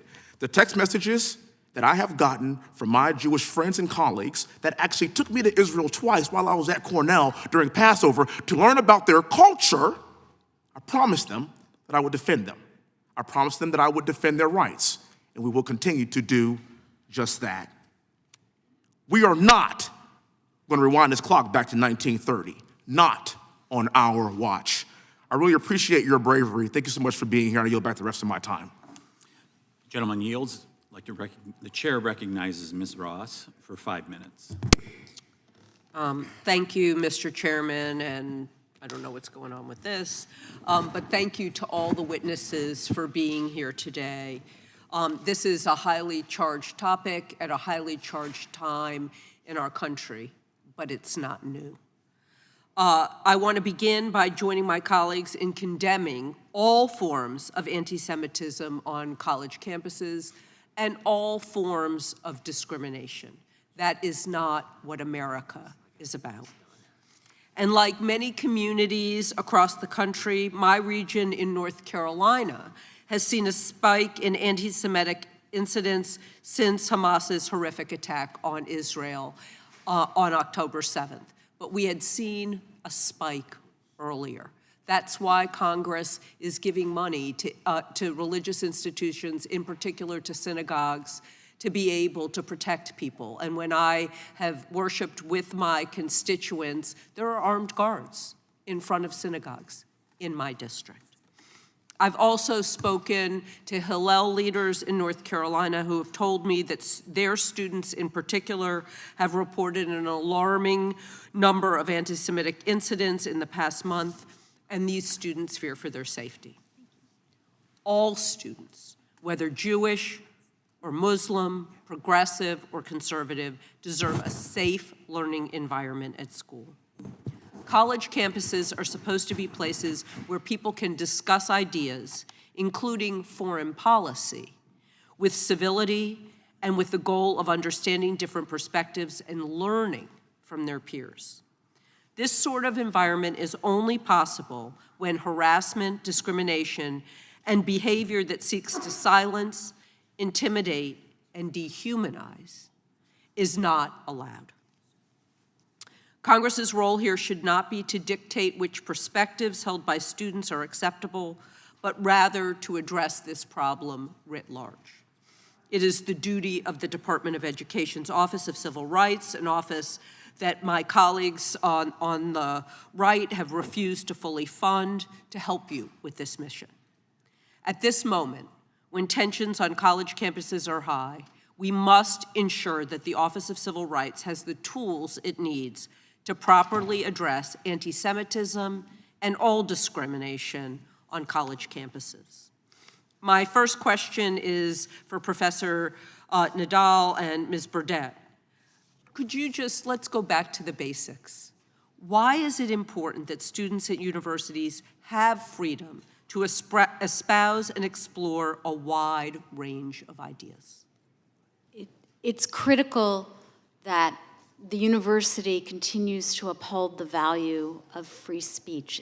Because what happens on the university campuses is that these are the places where our students learn to be future leaders. How are they going to learn to be future leaders if they don't, if they're not exposed to opposite ideas and different points of view?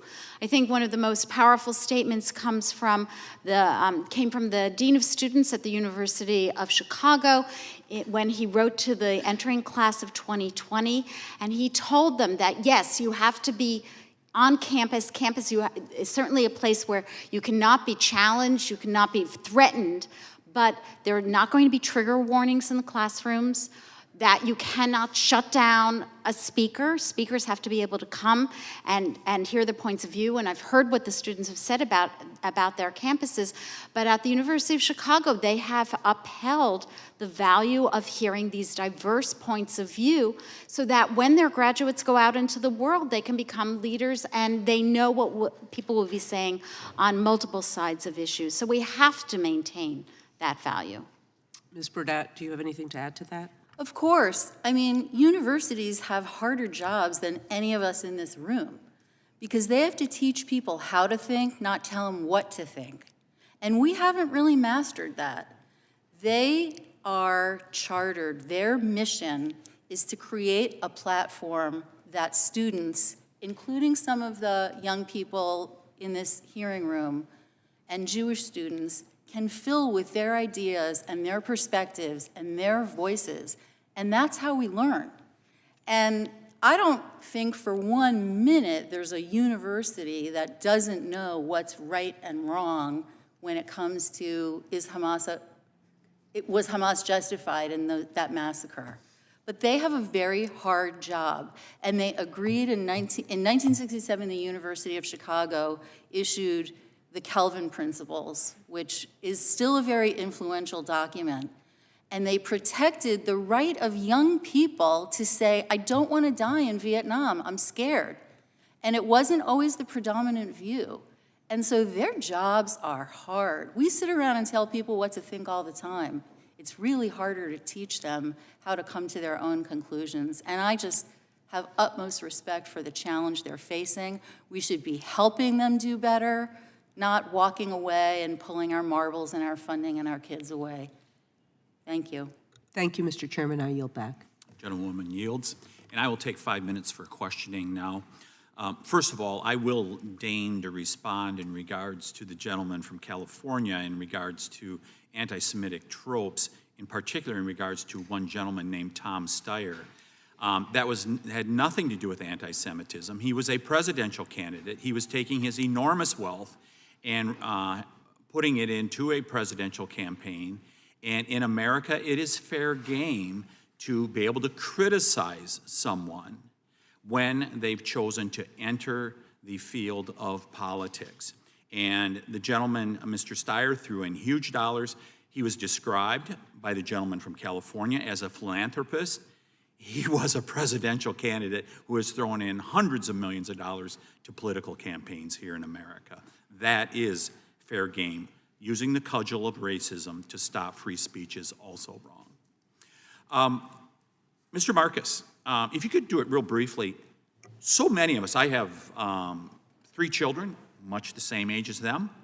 Where's this intolerance coming from? Where is this intolerance that really is a bit foreign for someone who went to college, a few decades ago? And not just the anti-Semitism. Where's the intolerance coming from? Mr. Chairman, this has been a long time coming, and the intolerance towards other groups is not unrelated to the intolerance towards Jews. We have, for too long, seen political polarization throughout our country with extreme aspects on the college campus. There are extremists on the left, there are extremists on the right, but on the college campus, the extremists on the left have considerably more influence, louder voices, and the greater ability to make their views heard. Oftentimes, that means not just presenting their own opinions, but trying to silence others. Thank you for that. So I turn to Ms. Jordan. Why do administrators fear the left? I would say that they fear the left because they don't want to hurt their feelings.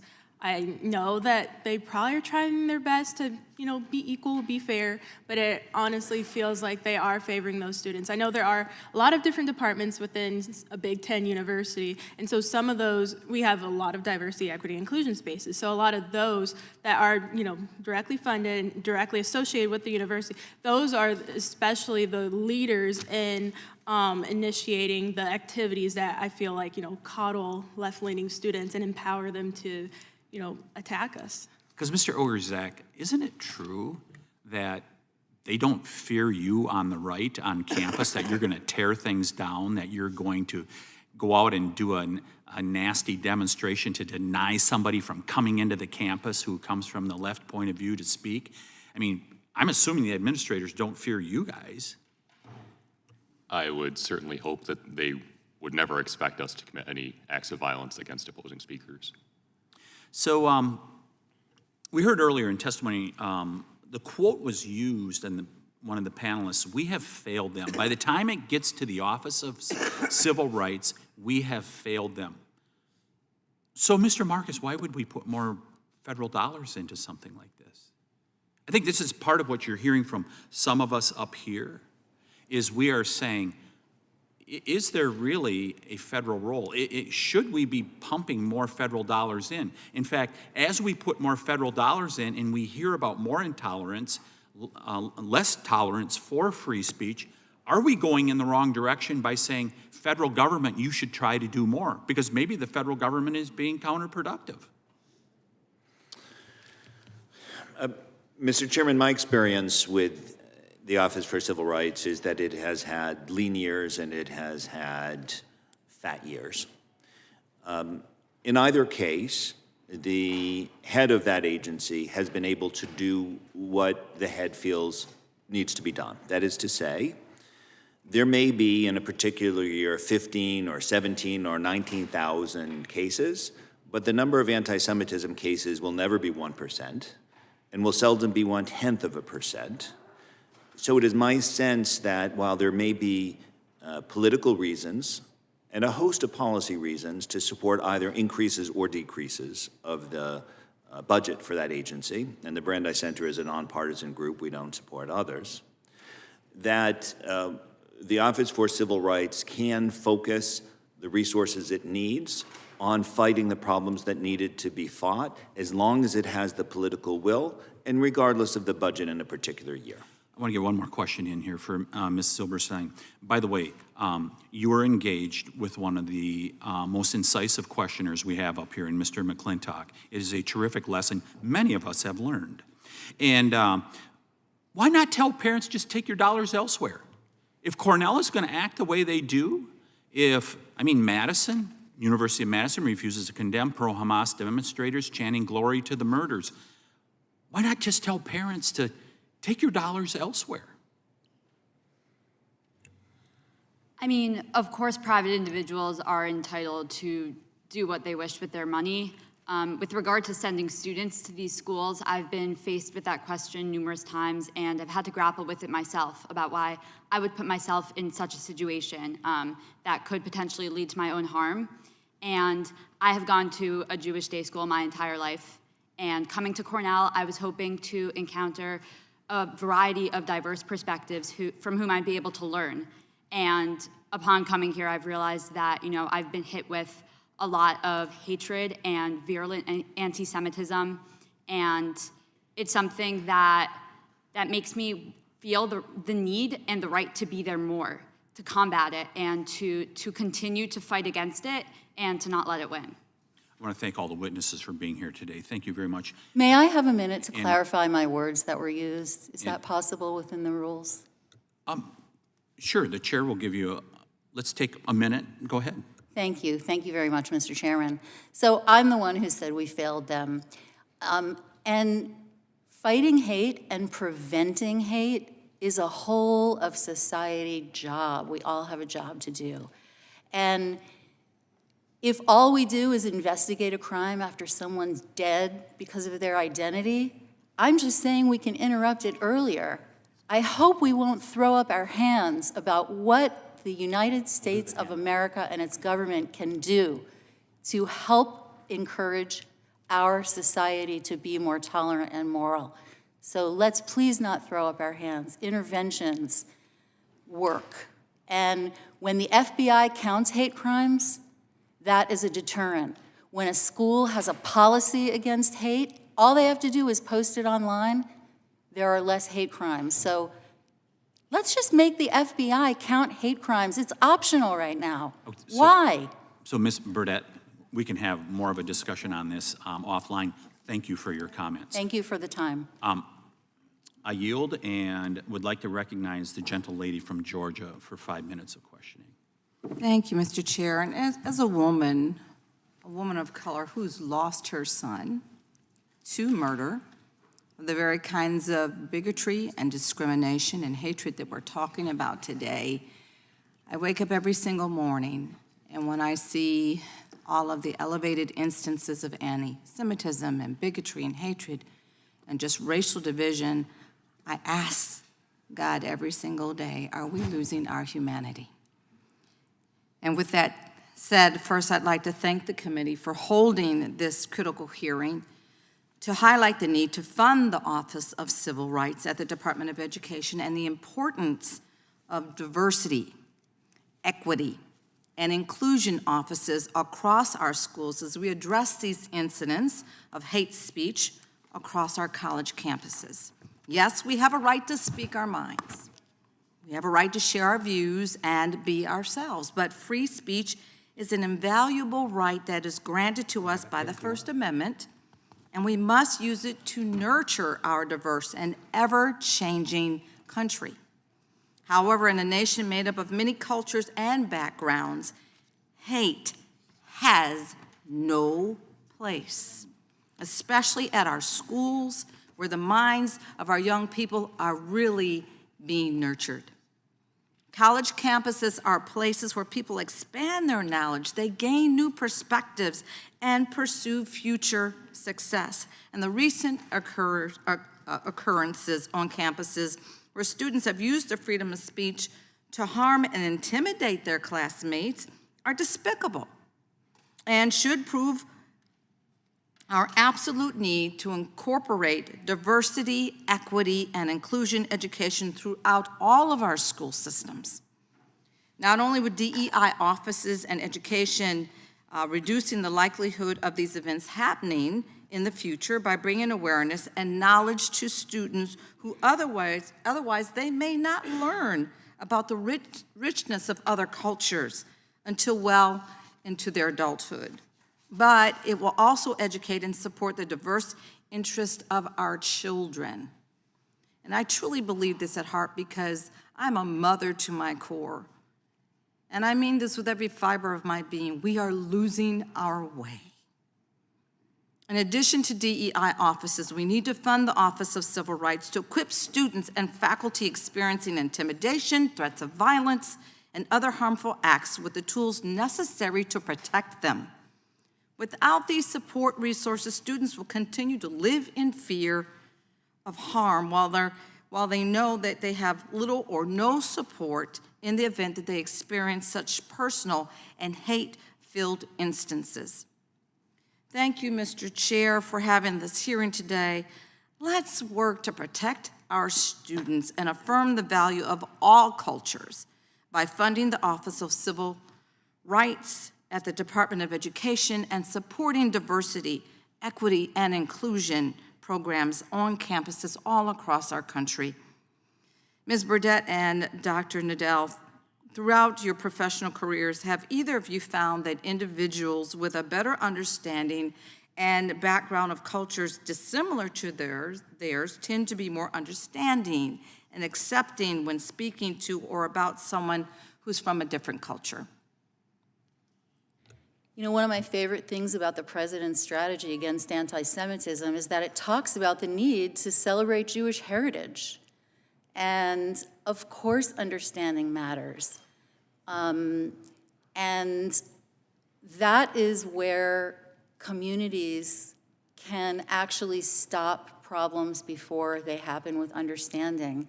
And you know, you mentioned DEI. There are people out there who want to tell Jewish people that DEI, those 3 letters, are our enemy because it doesn't care about Jews.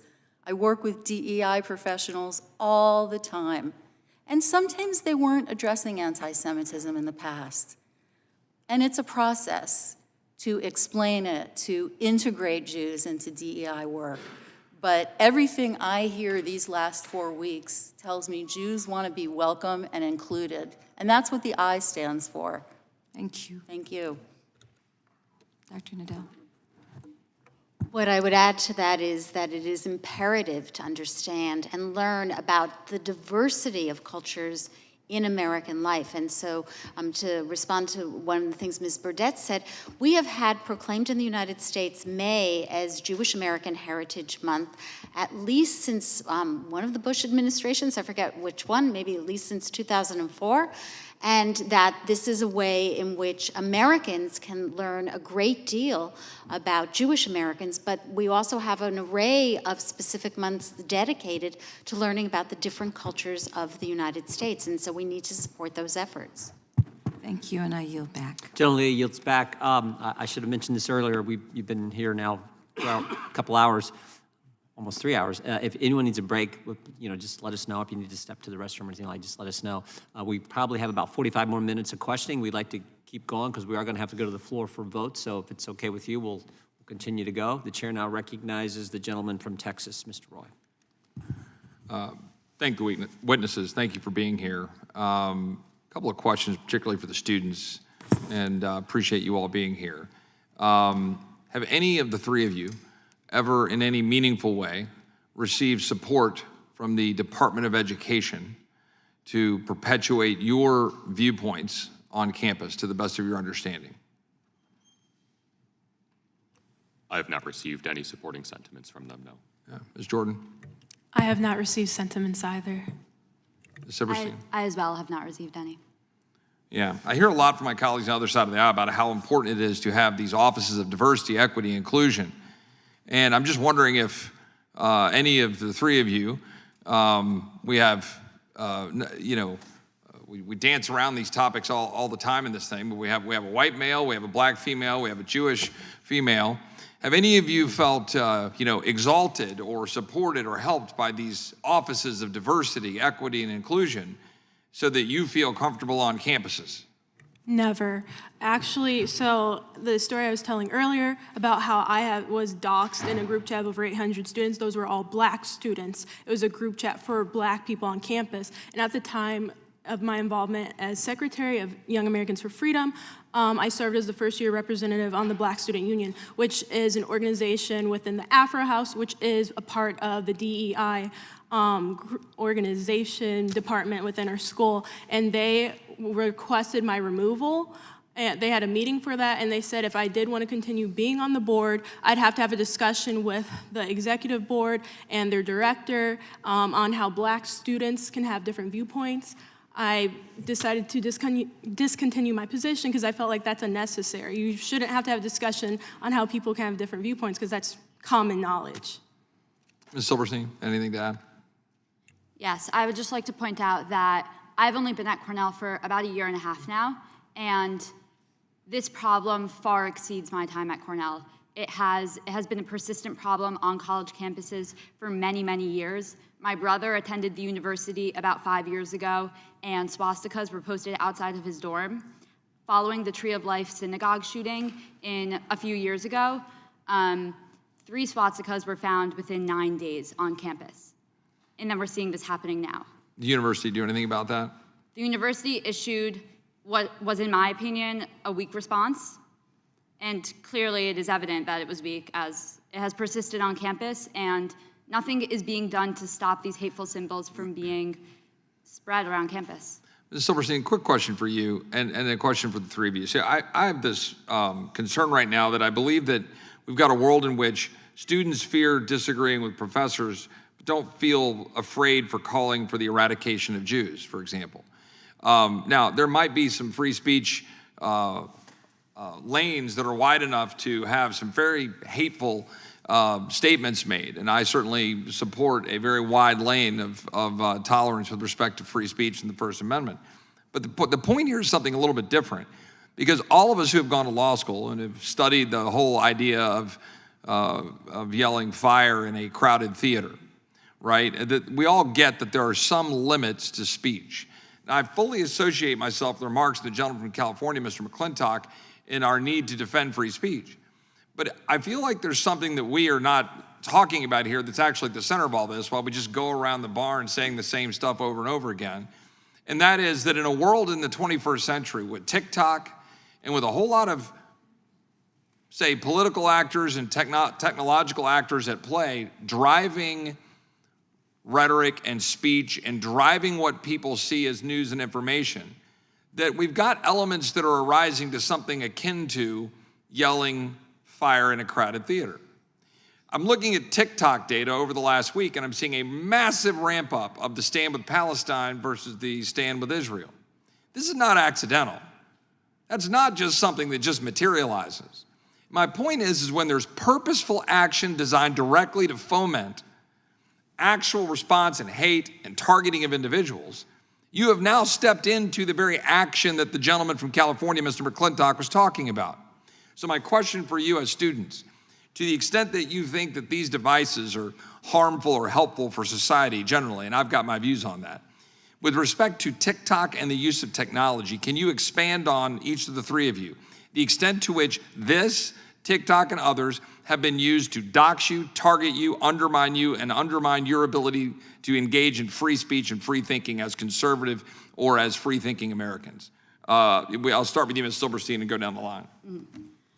So from my experience over the past few weeks, the rise in anti-Semitism that we've seen, yes, it has been around in person, at rallies, at protests, on campuses, but a large part of the issue stems from many of the comments made on social media. People think that they can hide behind some perceived veil of anonymity and post whatever comments, however hurtful, however targeted, however menacing they may be. People think that they can post them about Jews with impunity and not receive any ramifications for their actions. So I think that social media in general has been fueling the fire. And as we've seen with the Cornell student who was recently arrested, that veil of anonymity was pierced, and your words have consequences. And I think that all students should really take that to heart, that what you write online can be traced back to you, and people take it to heart. Ms. Jordan? Yeah, I feel like technology usage is a double-edged sword, because on one aspect, you can connect with people, especially like-minded people, but that can also be dangerous because it can create a mob mentality, like the experience I've discussed repeatedly. And also, I feel like with social media channels, especially TikTok, they can just create targeted things. Once you like something, then it shows you similar content. So like if someone just happens to like a pro-Palestine graphic, then they're absorbed more and more. And then, once people start sharing stuff on their stories, that's a huge thing. Like if you're the only one who shares an Israel one, then people start like DMing you and attacking you. And it's like a lot of fear, because it's like, are you scared to lose friends and followers? Do you want to stand up for what you believe in? And then that kind of translates to like, being physically involved in groups and organizations on campus. There's like so much fear kind of what you share online. Like, should you have which side's flag should you have in your bio? Things like that are like hotly discussed. And also I feel like a lot of people use online to like kind of organize too, which in one aspect, you can, kind of see what they're up to and what they plan to do to your event, because that's where we find that a lot of people want to protest our conservative events, but also, it makes them gauge a larger community, honestly, of hate. And it's just, I don't know, it's a very hard thing to kind of have discretion over kind of knowing, what's right, what should be allowed, what shouldn't be. And then kind of in general, it's very, very divisive. Thank you. Real quickly, Mr. Gridziak, we're way over time, but if you would answer it really quickly. Mr. Chairman, isn't time? Yeah. I would certainly like to echo many of Ms. Jordan's sentiments about social media opening up the door to conflicting thoughts. And of course, there's no debate that it certainly does open up to more speech. However, yes, it is very unfortunate that it is a common tool of doxing. I've been victim of this. My friends, fellow YEF members have.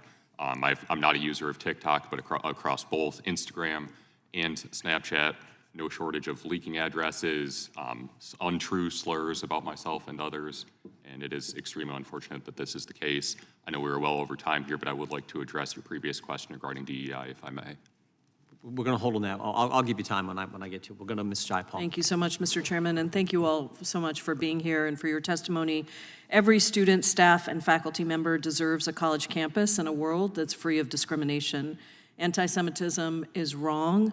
I've consistently spoken out against it. I've consistently worked to ensure that we have full inclusion in our society and for people to be able to be who they are. It's also why I co-sponsored a factually correct Senate-passed bipartisan resolution this week denouncing anti-Semitism on college campuses and have consistently supported legislation and efforts to combat hate crimes and anti-Semitism. I'm glad my colleagues are talking about the dangers of fomenting hate because I think that is a real problem in our country. Anti-Semitism is not confined to our nation's universities. According to a January 2023 report entitled Anti-Semitic Attitudes in America, the Anti-Defamation League concluded that 85% of Americans believe at least one anti-Jewish trope, as opposed to 61% in 2019. A more recent ADL report shows a 388% rise in anti-Semitic incidents in the United States since the Hamas attacks, and yet our condemnation is not always consistent, particularly for my colleagues across the aisle. When the former president and 2024 Republican presidential frontrunner Donald Trump fanned the flames of anti-Semitism during his time in and out of office, congressional Republicans failed to call him out on his bigotry. For instance, as Jews all over the world were celebrating Rosh Hashanah in September of 2023, Donald Trump accused the Jewish people who did not support him in 2020 of voting to, quote, destroy America and Israel. Professor Nadel, you mentioned in your opening remarks that you were opposed to Congress legislating any definition of anti-Semitism in 2017, and you remain opposed today. Respecting your stance, can you briefly explain whether Trump's recent statement was anti-Semitic and why? Could you give me the recent statement you want me to respond to? The statement was, he accused, in September of 2023, he accused the Jewish people who did not support him in 2020 of voting to, quote, destroy America and Israel. I absolutely thought that that was anti-Semitic, and there have been other similar statements that I have thought were anti-Semitic, because what that statement was doing was buying into one of these very classic anti-Semitic tropes about the loyalty of the Jewish people and that the question that they cannot be loyal to the nation in which they live because they hold a higher loyalty to their own people, but to say that they were being disloyal to the United States because they voted for a different political party is not saying that one is disloyal to the United States. It's just that they had a different view in terms of the party they preferred. Unfortunately, that wasn't the first time that Trump attacked American Jews, nor was it the first time the 2024 Republican presidential frontrunner engaged with anti-Semitism for political means.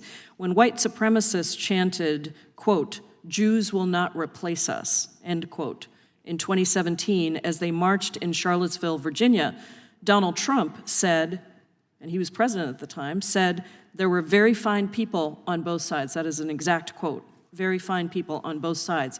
Professor Nadel, you discussed this example in your opening statement. Why are Donald Trump's words here anti-Semitic? They are anti-Semitic because those people who were marching in Virginia were deliberately echoing Nazi practices. The Tiki Torch parade that they had that evening was designed to look exactly like a Nazi stormtrooper parade in the 1930s. They had planned the phrase, "Jews will not replace us." That's a reference to the notion of white supremacy and the idea that the Jews are somehow, again, one of these conspiracy theories, masterminds who were working to replace whites in America because they were bringing in immigrants and they were helping African Americans. And the idea underpinning that conspiracy theories is that those groups are not capable of orchestrating something like that by themselves. Only a worldwide Jewish conspiracy could do that. Ms. Burdett, anything you want to add to that? You know, I had a great opportunity to work at the United States Holocaust Memorial Museum down the street with the least political people you'll ever meet in your life. And I had the opportunity, just through some amazing historians, to learn a lot about Nazi propaganda and the Goebbels playbook. And one of the key aspects of how Nazi propaganda worked, they said, try to take all of the negativity about Jews. Remember, their anti-Semitism was just a fake lie to blame Jews for what was wrong in their lives. That's what it is today, right, left, center. It's just a lie to blame me for what's wrong in someone else's life. But they said, try to take all the negative characteristics of Jews. It's effective if you can pull it together in the character of one person. And Der Stürmer very famously would have a picture of one Jew. And the historian told me, that's the George Soros conspiracy theory. It's straight out of the Goebbels playbook. And so people should criticize him. He is a philanthropist. It's okay. We've talked about philanthropists before, but we don't always think about that direct connection. That man and that family, pound for pound, are probably, because we have the internet, the largest single targets of anti-Semitism in Jewish history. And it doesn't mean you can't disagree with them, but I learned a lot from those apolitical historians educating me. Thank you. Thank you so much. I hope we speak out against anti-Semitism everywhere that we see it, not just in certain places. Thank you, Mr. Chairman. I yield back. The gentlelady yields back. The gentlelady from Indiana is recognized. Thank you, Mr. Chairman. Thank you for being here. As someone who grew up in Soviet Union under tyranny and also been enlightened, you know, when Soviet Union fell apart and I went to college, of a diversity of ideas and freedom of ideas we had in debate what university should be, I was very shocked when I came here young, very idealistic, learning from Alexis de Tocqueville and Voltaire and, you know, Friedman and Hayek, and inspired by this idea, what a tyranny of opinion we have. And unless you agree with who is in charge, whether the president's a university or who's in charge of government, you actually can have a mob rule and actually, you know, try to intimidate you.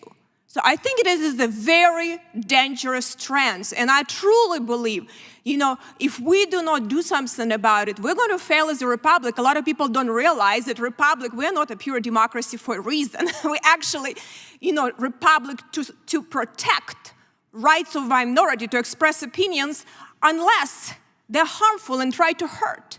So I was very disappointed also, and it was very strange to me when I first came here and we started to put people in categories, you know, woman, male, black, white. But I was like, they only did it to Jews in Soviet Union to oppress them. I mean, I was like, why are we doing that? That was very strange to me because it's divisive, it divides us. We're all Americans that believe in our country and our ideas, and we have to fight for them. So my question is for you, Mr. Marcus, just briefly. Do you think we should really rethink how we're doing it, so how we can unite the country with our ideas instead of separating and dividing us constantly, talking about, because it shouldn't matter. I'm like, why should it matter? If I'm female or male, if I am real good at something, I'm going to pursue my happiness. So what do you think? Thank you, Congressman. I agree, and here's the way I would put it.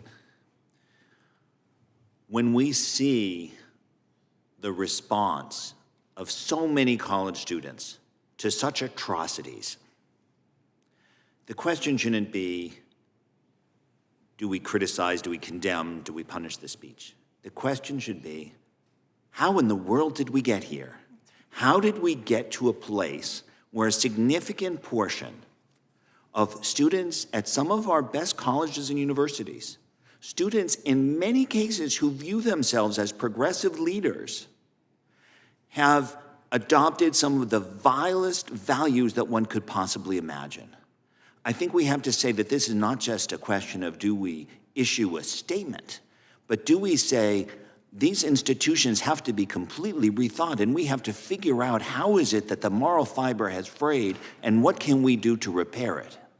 And I appreciate it. And listen, I'm someone who actually went and, sometimes not a popular thing. I defended some crazy things that Marjorie says, and actually was one of the few Republicans. I wish actually somebody on the other side who tabled the resolution, because it was a badly written resolution talking about October 18 event as insurrection. It was an insurrection as well as was January 6th was an insurrection. So let's just be honest. We need to have here start being honest and not play politics with people's life. And I hope people on the other side also will be able to do something where you go against your own party and get attacked and not to be afraid to do it. So my question is for all of you, just quickly, do you believe that diversity of ideas, freedom of speech, including conservative speech, should be protected on college campuses? Ms. Burdett, just yes or no?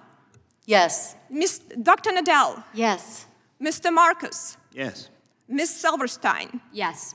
Ms. Jordan? Yes. Mr. Ogrzak, if I say it right.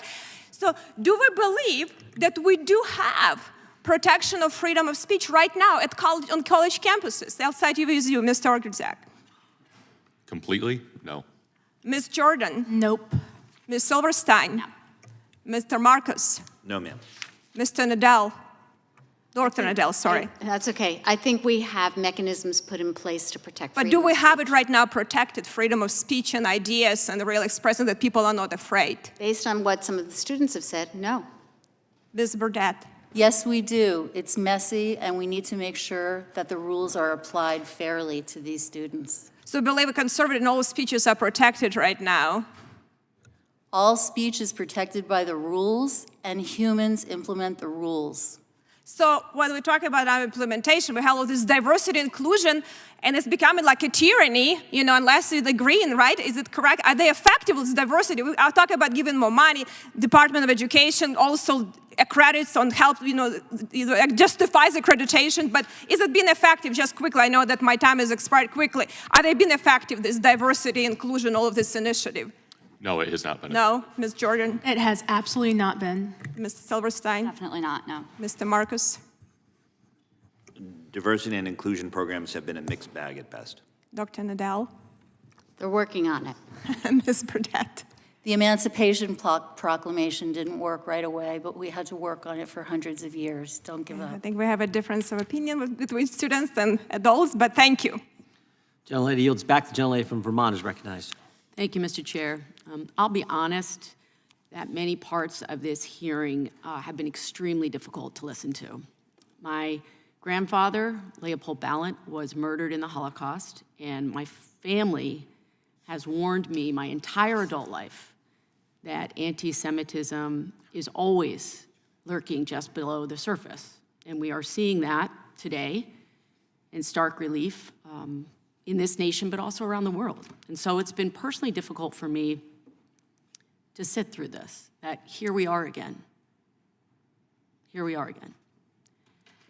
And I also had to pick my jaw off the floor when one of my colleagues on the other side of the aisle bemoaned the use of dehumanizing language on college campuses, because I have not forgotten what was said in a fear-mongering hearing on the dangers of trans Americans. Right here in this committee, it was a hearing full of dehumanizing language. It made me sick, and as the only member of the LGBTQ community on this committee, I've not forgotten. Now, it's been a long hearing, so I'm going to just cut to the chase here. In these situations, it's best to just follow the money. Not the rhetoric, not the messaging, not the talking points, just follow the money. So, there is a clear policy solution to combating the rise of anti-Semitism and other abhorrent discrimination on college campuses, and that is to fully fund the Department of Education's Office for Civil Rights. budgets, when you're in government, budgets are a statement of your values. How we spend money demonstrates what we really care about. And we should care about the rise in hateful speech and dehumanizing language in America generally, and specifically, as is the topic of this hearing, on college and university campuses. Fear-mongering and hateful speech isn't just destroying our communities, it's actually tearing this nation apart. And so we all have a part in that as well, all of us in Congress. So we can point fingers at college campuses, we can point fingers at what's happening in our elementary schools, but I would also say we have a part in that too, in putting an end to it. Now, it's my understanding that the Office of Civil Rights has already had a reported dramatic increase in Title VI discrimination claims in the wake of the terrorist attack on October 7th. Yet many of my colleagues on the other side of the aisle have proposed a significant funding cut to OCR. The Office of Civil Rights is one of the largest federal civil rights agencies in the country. It has over 500 staff who serve as attorneys, investigators, support staff. So it's been underfunded for years. And when it's underfunded, people who have cases, people who have claims, the staff's not there to do the investigation, to do the follow-up. So I would ask us to put our money where we say our values are.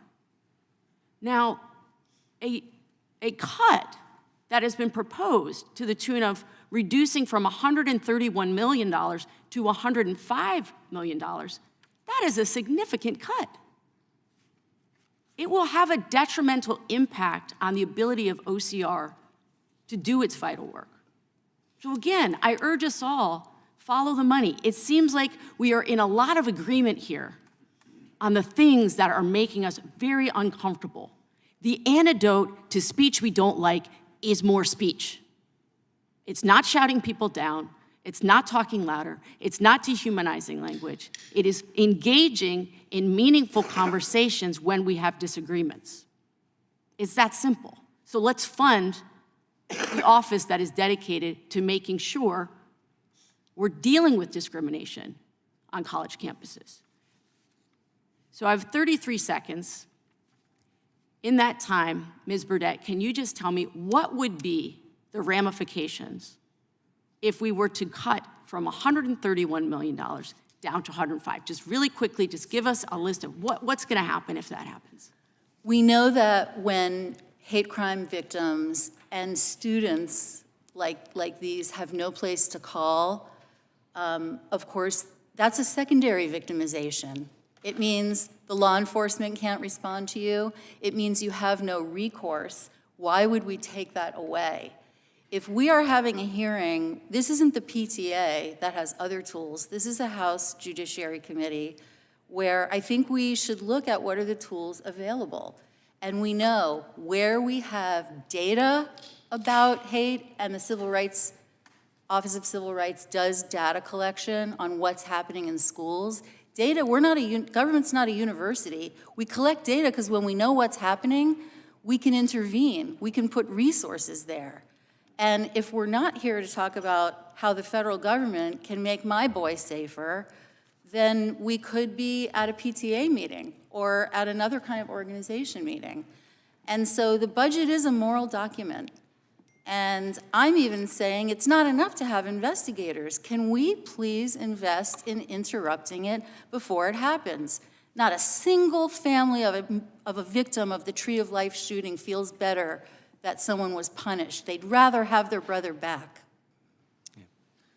Thank you so much. I yield back. The lady yields back. The gentleman from Wisconsin is recognized for 5 minutes. We have 30 more minutes, if that's good. And like I said, if anyone needs a break, feel free to take a break. Mr. Marcus? Chairman, I might take you up on that generous offer. Sure, go right ahead. Short Go break. right ahead. Gentleman from Wisconsin is recognized. Well, it's a good time for Mr. Marcus to leave because I didn't have any questions for you, so go ahead. That's fine. Thank you, Mr. Chair. University of Wisconsin system, of which is located in my home state, has been quite a hotbed for campus free speech issues over the years. Some in this room may remember in 2016 when protesters blocked conservative commentator Ben Shapiro from taking the stage at Young Americans for Freedom event. That was on the campus at UW-Madison. And similarly, when very conservative speaker Matt Walsh came to Madison last year, there were protesters, and those protesters vandalized the student union and the alumni park.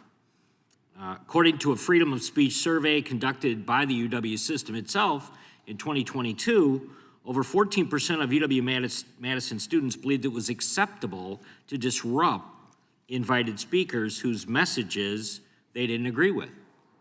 I think this is unacceptable, and universities across the country, I think, should be doing more to foster an environment that welcomes kind of an honest discussion and debate.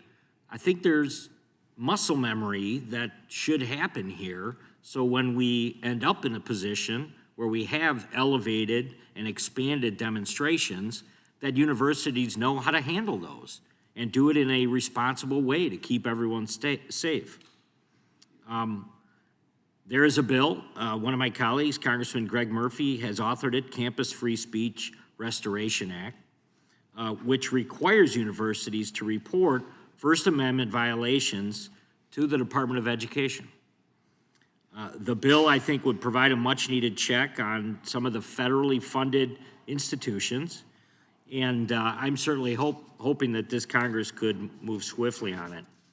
What I wanted to do was just first ask the students that are with us this afternoon to just, are there any examples of a similar situation that may have happened on your campus where a speaker was invited and then they were shouted down or not allowed to actually deliver their full remarks? Ms. Silverstein, you might go first. Thank you, Congressman. Regarding the specific issue of anti-Semitism, I'm not exactly sure. I'm sure that there have been speakers in the past who were not invited or accepted onto campus for their beliefs, but I cannot specifically speak to that. Ms. Jordan? Thank you for your question. None of our speakers have been shouted down, but similar situation when we hosted Matt Walsh. The protesters were like right outside the venue, and they couldn't enter because most of them had signs. And so they blocked the streets. People had a really hard time driving home, getting out. And then we recently hosted Chloe Cole on campus, and the protesters like blockaded the building, so people could not get in or out of the building. My best friend could not get to her class, which is really disappointing. It's like they ask us, like the university, they're like, okay, do you want police at this event? And we're like, sure, but it's like not enough to have the police. Like, we need to ensure that all students feel safe and are able to, access the building. That shouldn't have to be something that's in question. And also, another thing I've noticed is that left-leaning students don't need all this police, all this security at their events. It's like, why do we get so viciously attacked for what we do? Very good. Mr. Ogerzak? Yes, when we hosted Michael Knowles, there was a protest of about 800 to 1,000 community members and students outside. This did foster a pretty intimidating environment for the attendees who were waiting to enter. Fortunately, Mr. Knowles was able to speak. However, when we hosted Lieutenant Colonel Alan West, the second half of that event had opened up to a question and answer session, allowing anyone in the audience to pose a question respectfully if they would like to. However, instead of moving forward with that, the protesters that were in attendance began to shout from their seats. Power to both the speakers and microphones were cut, and this did end our session. Thank you all for being here. I think it's an important part of this hearing today. I yield back. Gentleman yields back. The gentleman from New Jersey, Mr. Van Drew, is recognized. Thank you, Mr. Chairman. First of all, I want to thank the three of you. These three students, their bravery, their strength, their honesty, their courage. It is not easy to be a conservative on a college campus today, and yet you stand strong, and I swear to God, you're my heroes today. I really, really am proud of you. I know that many of our members are. Thank you for being here. I'm pro-Israel. I'm unabashedly pro-Israel. I'm pro-Israel because they are our partners. They are a force of civilization. They are a nation that since its founding has gone through hell. and yet they still prevail. So I'm pro-Israel, and you can check me out. You can see anything I've ever written, anything I've ever said I believed in, everything I've ever voted for, every speech I've ever given. I am pro-Israel. Yet I still believe that we shouldn't use these words to try to say, well, if you believe that George Soros is involved in our local elections, because he is, if you believe that he is funding prosecutors and local officials that have a different vision for America than most Americans do, he is, that doesn't make me racist. It doesn't mean that I'm wrong. It means it's my opinion. It's what I believe. But what we do now is we use these catchwords, globalism. I'm going to tell you what globalism is. You know, maybe there's some people who are bad people that use it. I was at an event recently and I spoke, and this has happened to me numerous times. I talked about Americanism, American exceptionalism, and how we are the shining city on the hill. Damn it, I believe that. And I know the three of you do too. We are a special place. Without us, the world will go into chaos. Are we perfect? No. Globalism says, and this is a theory that's put forth by a lot. When I was at the event, some people came to me because I spoke about all those things, and they said, you're wrong. America's like any other place in the world. They said, we don't believe in Americanism. We don't believe in American exceptionalism. I disagree with them. That doesn't make me racist. It means that I can use the word globalism. I can't help if there's a bad person that uses that word. I still think it's a real issue and a real challenge. So, Dr. Nadel, I'm going to ask you one thing, and I would just like a yes or no answer, and I'm sorry to do that to you, but we're so time constricted. Do you believe in American exceptionalism? I believe that there is an idea of American exceptionalism that has been upheld by scholars Ma'am, I appreciate you. I can't answer in You one can't word. answer that you believe in American exceptionalism. Okay, that's good. Ms. Burdett, do you believe in American exceptionalism? Please, yes or no?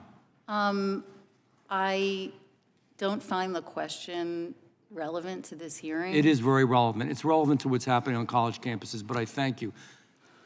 Gosh, I have a tough time with you. Oh, Griziak, do you believe in American exceptionalism? Yes or no? Unequivocally, yes, I do. Ms. Jordan, do you believe in American? Undoubtedly, yes, I do. Thank you. Ms. Silverstein, do you believe in American exceptionalism? I do. These are great young people. You have the courage to tell the truth and give an answer. So I want to thank you.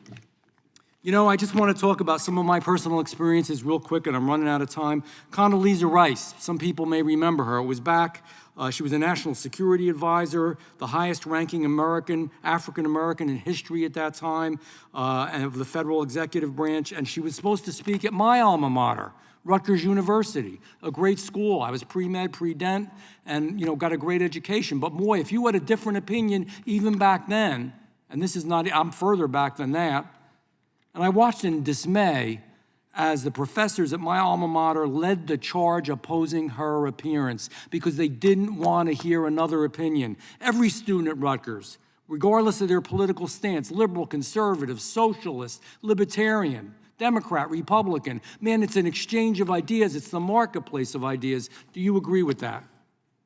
Yes, I do. Ms. Jordan, do you agree with Yes, that? I do. Ms. Silverstein? Yes, I do. And you know why? I'm going to wrap up with this. You know why we don't want to fund DEI? Do you know why we're concerned about the Office of Civil Rights? Because they don't protect their rights. They, you know, now recently they're starting to talk about the Jewish issue more, but basically it was just certain groups, certain left-wing groups, certain groups that were in, you know, it was in vogue to protect certain groups. But damn it, it's not in vogue to protect conservatives. They don't have the same opportunity in their university experience that every single other person does. That is wrong, it's un-American, and that's why it doesn't get funded. Bad things happen when you do bad things, and that's bad. Mr. Chairman, I yield back. Gentleman yields back. Mr. Marcus, do you believe in American exceptionalism? Thank you, Mr. Chairman. I'm sorry Yes, I do. skipped you. I'm sorry. Yes, I did. Didn't want you left out, and I figured that was you.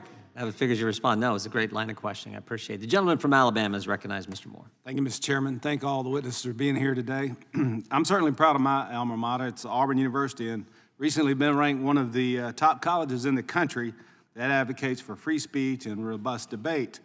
Unfortunately, that is not the case throughout many campuses across the country.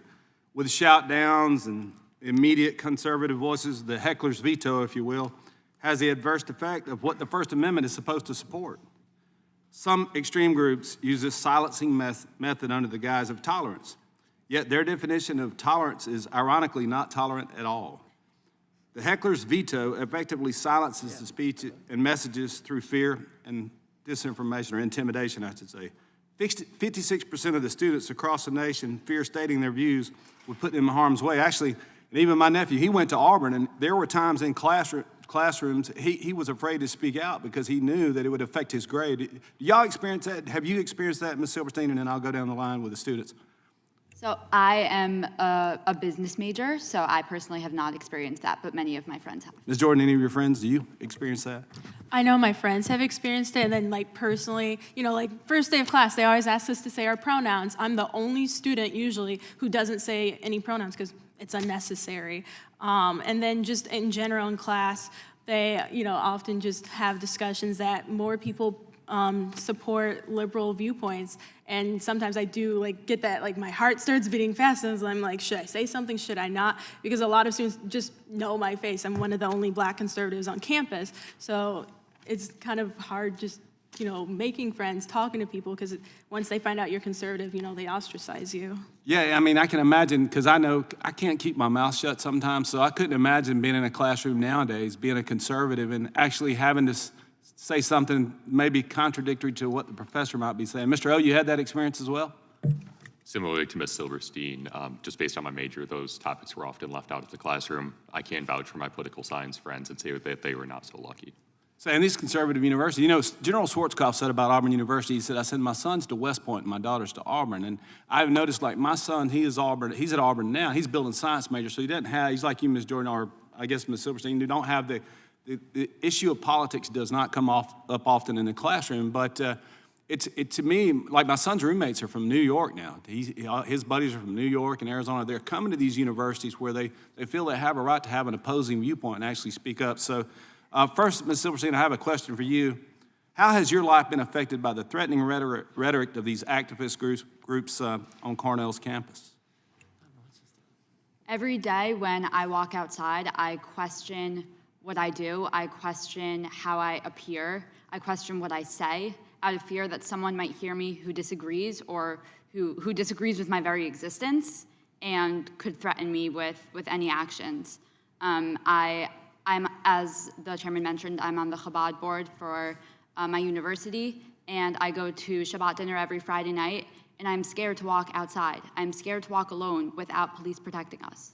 Ms. Silverstein, let me say this. It's as easy as 1, 2, 3. Genesis 12:3 says, if you'll bless Israel, you'll be blessed. And if you curse Israel, you'll be cursed. And so, you know, Judeo-Christian values, we understand Jesus was Jewish, but we want to rally behind the Jewish nation and the nation of Israel. And I was over there recently traveling, and the thing that I noticed about the nation of Israel is most of their weapons are defensive weapons, whether it's reactive armor on their tanks or the Iron Dome or their Iron Beam. Those are all weapons to push back against attacks. And so they are a people, they're a peaceful people. And so I just want you to know that as a Christian, we certainly support the nation of Israel. And it's as easy as 1, 2, 3. Just remind all your Christian friends. And so, Ms. Jordan, have you had opportunities, like, do you feel sometime intimidated on your campus? Does it feel like maybe that you couldn't stand up? I guess you had to stand up and not say your pronouns? Is that that is so weird to me. As old as I am, I guess, you know, Mr. Chairman, but I never had that. So tell me about some experiences. Yeah, so for me, with the pronoun thing, you know, I just, you know, say my name, hometown, all Everybody that. look at you when you stand up and don't say your pronoun? Typically not. I don't know if people notice, like, as a mental thing or not. You know, I kind of hope they don't. But yeah, with my experiences, I guess, could you repeat the question again? So have you had an opportunity or an experience where you felt maybe intimidated by other students? Like Ms. Silverstein says, she's a little bit nervous sometime now going to certain events and... Yes, so the second time that I was doxxed, my photo and name, along with several of our other... What's doxxed for us old people? Yes, so it is when your personal information is released. So the first time I was doxxed in that 800-person group chat, my Instagram profile was screenshotted and sent to all those people. It had my name, personal information, things like that. The second time is a screenshot from a group chat, and it had my name and photo along with several other YAF members' names and photos.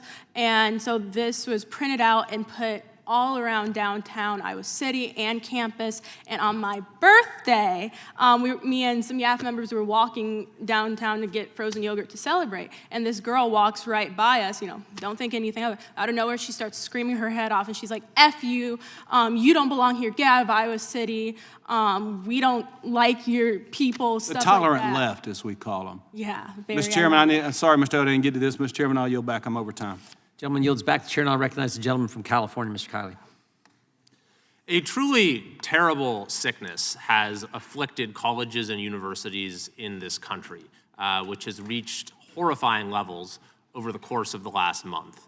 And we have to ask, how is it that in the United States of America in the 21st century have our supposedly most elite institutions been gripped by one of the most ancient retrograde prejudices that the world has ever known?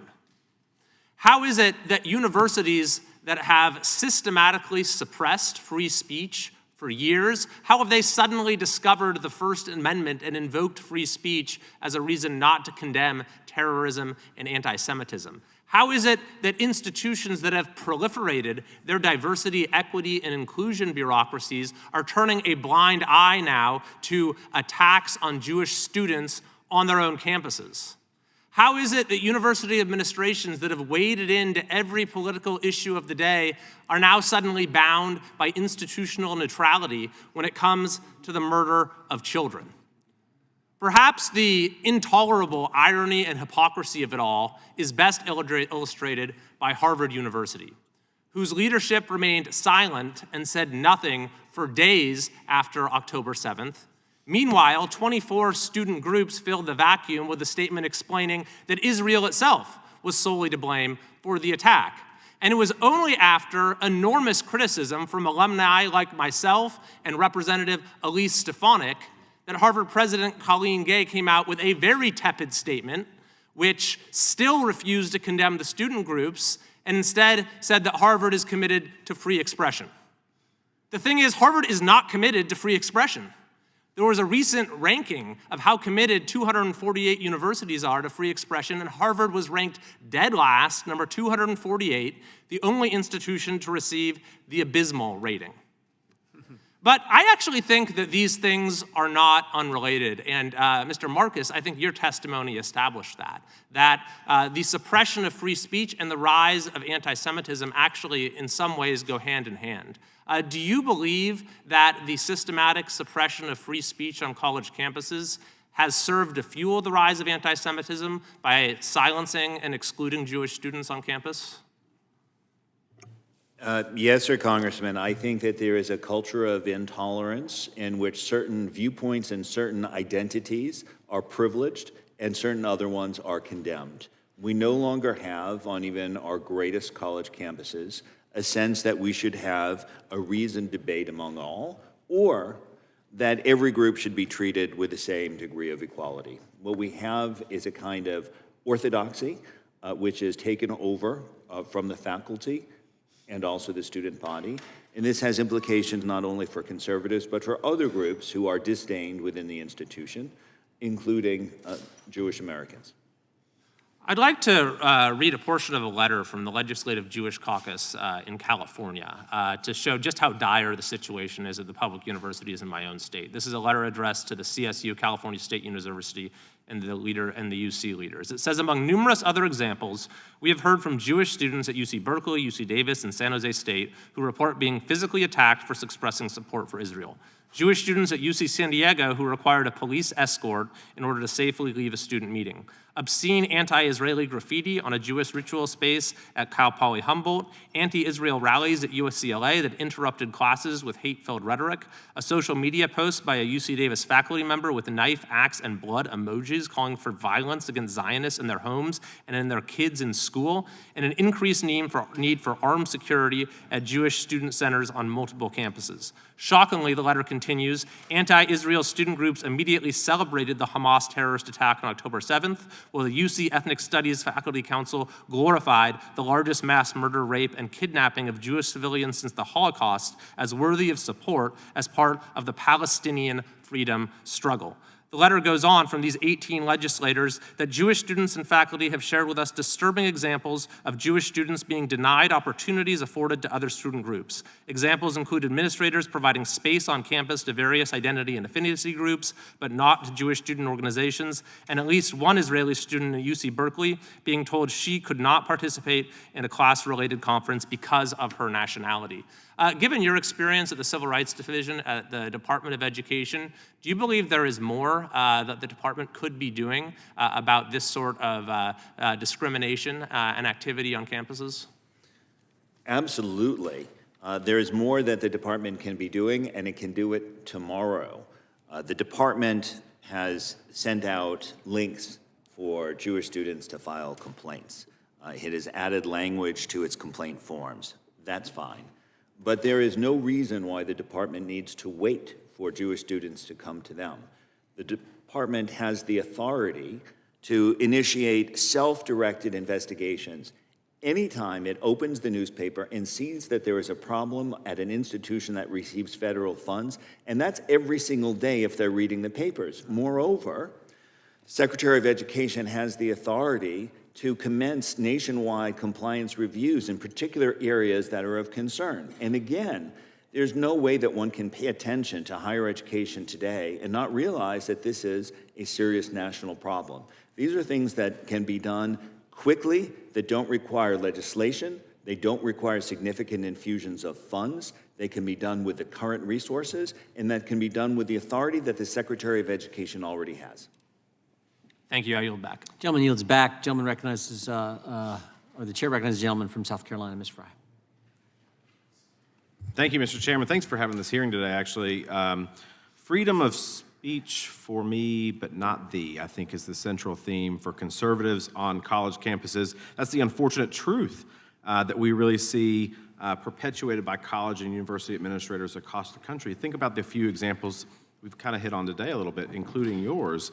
Riley Gaines was attacked twice when she went to San Francisco State University.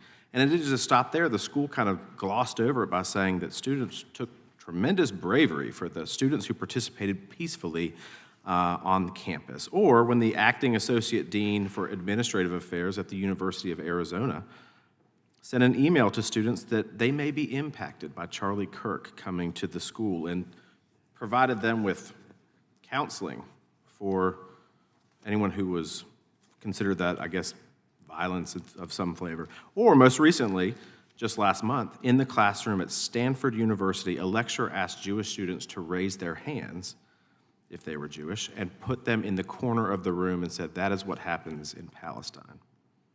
Colleges and universities should be epicenters of American freedoms. Schools should robustly protect the right of students to defend their position, to articulate their position, to express those viewpoints on campus. These are the labyrinths of our future of this republic.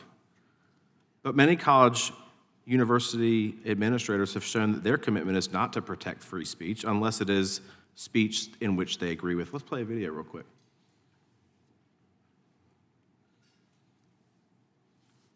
It was a terrifying night. Campus police issuing a shelter-in-place order. Colleges across America are in turmoil.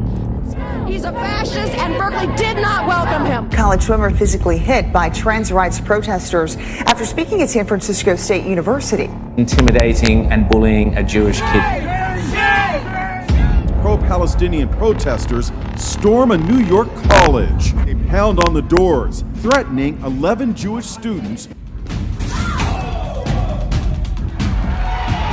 I didn't think I was this intimidated. I believe that gentleman just threw paint on me. Yeah, no, you just support the genocide of trans kids.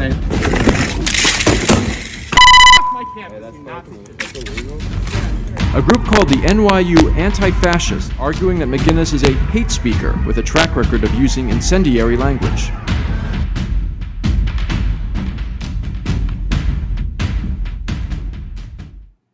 So these are our college campuses in America today. Is this your experience, the three of you collectively?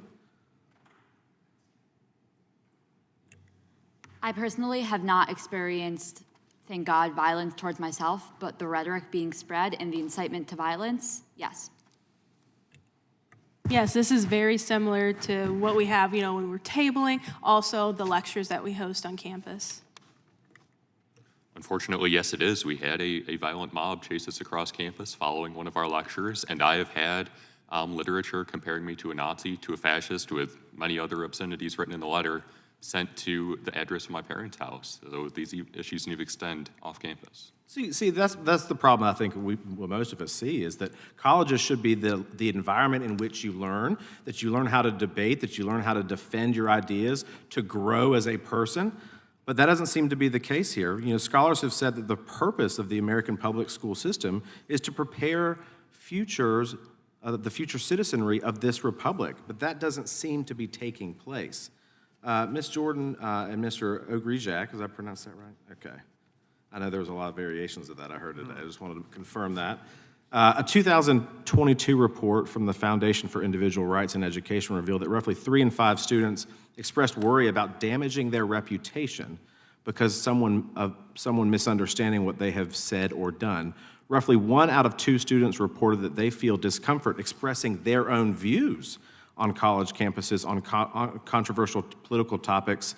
Can genuine learning transpire in such repressive academic institutions?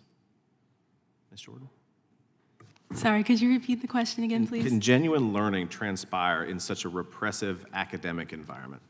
Like, are you asking if learning can happen from how these students are kind of acting out? Right, so I mean, if 1 out of 2 students feel that they can't express themselves because of discomfort of a controversial political topic, can you truly be learning? Absolutely not, because you're just running away from the conversation. You're not engaging in dialogue. You're learning nothing. Like recently, me and a fellow YAF member had been accosted by 2 pro-Palestine people, and when we were sharing our viewpoints, and someone else who actually had a personal connection to 2 hostages started sharing our viewpoints, the 2 students just ran away. They learned nothing, got nothing out of the discussion because they can't tolerate a different point of view and can't be exposed to another side. Therefore, it's just a constant echo chamber of misinformation. Mr. Ogrijak, isn't that self-censorship basically, and that you're not allowed to participate or express your viewpoints? Isn't that concerning? Yeah, that is concerning to me. Of course, true education, true understanding, questioning your own morals can only come when everyone in the room, everyone who is in that Center for Learning is able to completely express their values, their viewpoints. If you are unable to do so, I don't understand how new ideas can form. Thank you. And just in conclusion, Ms. Silberstein, I noticed in your written testimony that you talked about how relatives from Israel have called you to see how you were doing here. And this is in light of the recent events that are going on in Israel right now. How insanely ironic that is that they're calling you to check on you and your status at Cornell University. Thank you, Mr. Chairman. With that, I yield back. Gentleman yields back. I apologize. I have to get to, I'm 10 minutes late for another engagement I have to get to. I want to thank all of you for being here. The chair would ask Ms. Hageman if you could come up and take the chair while we go to Mr. Moran, and then Ms. Hageman will close out our hearing. But I did have 2 quick things. Mr. O, you had a point you wanted to make earlier, and I said I'd give you time. You can make that point if you haven't.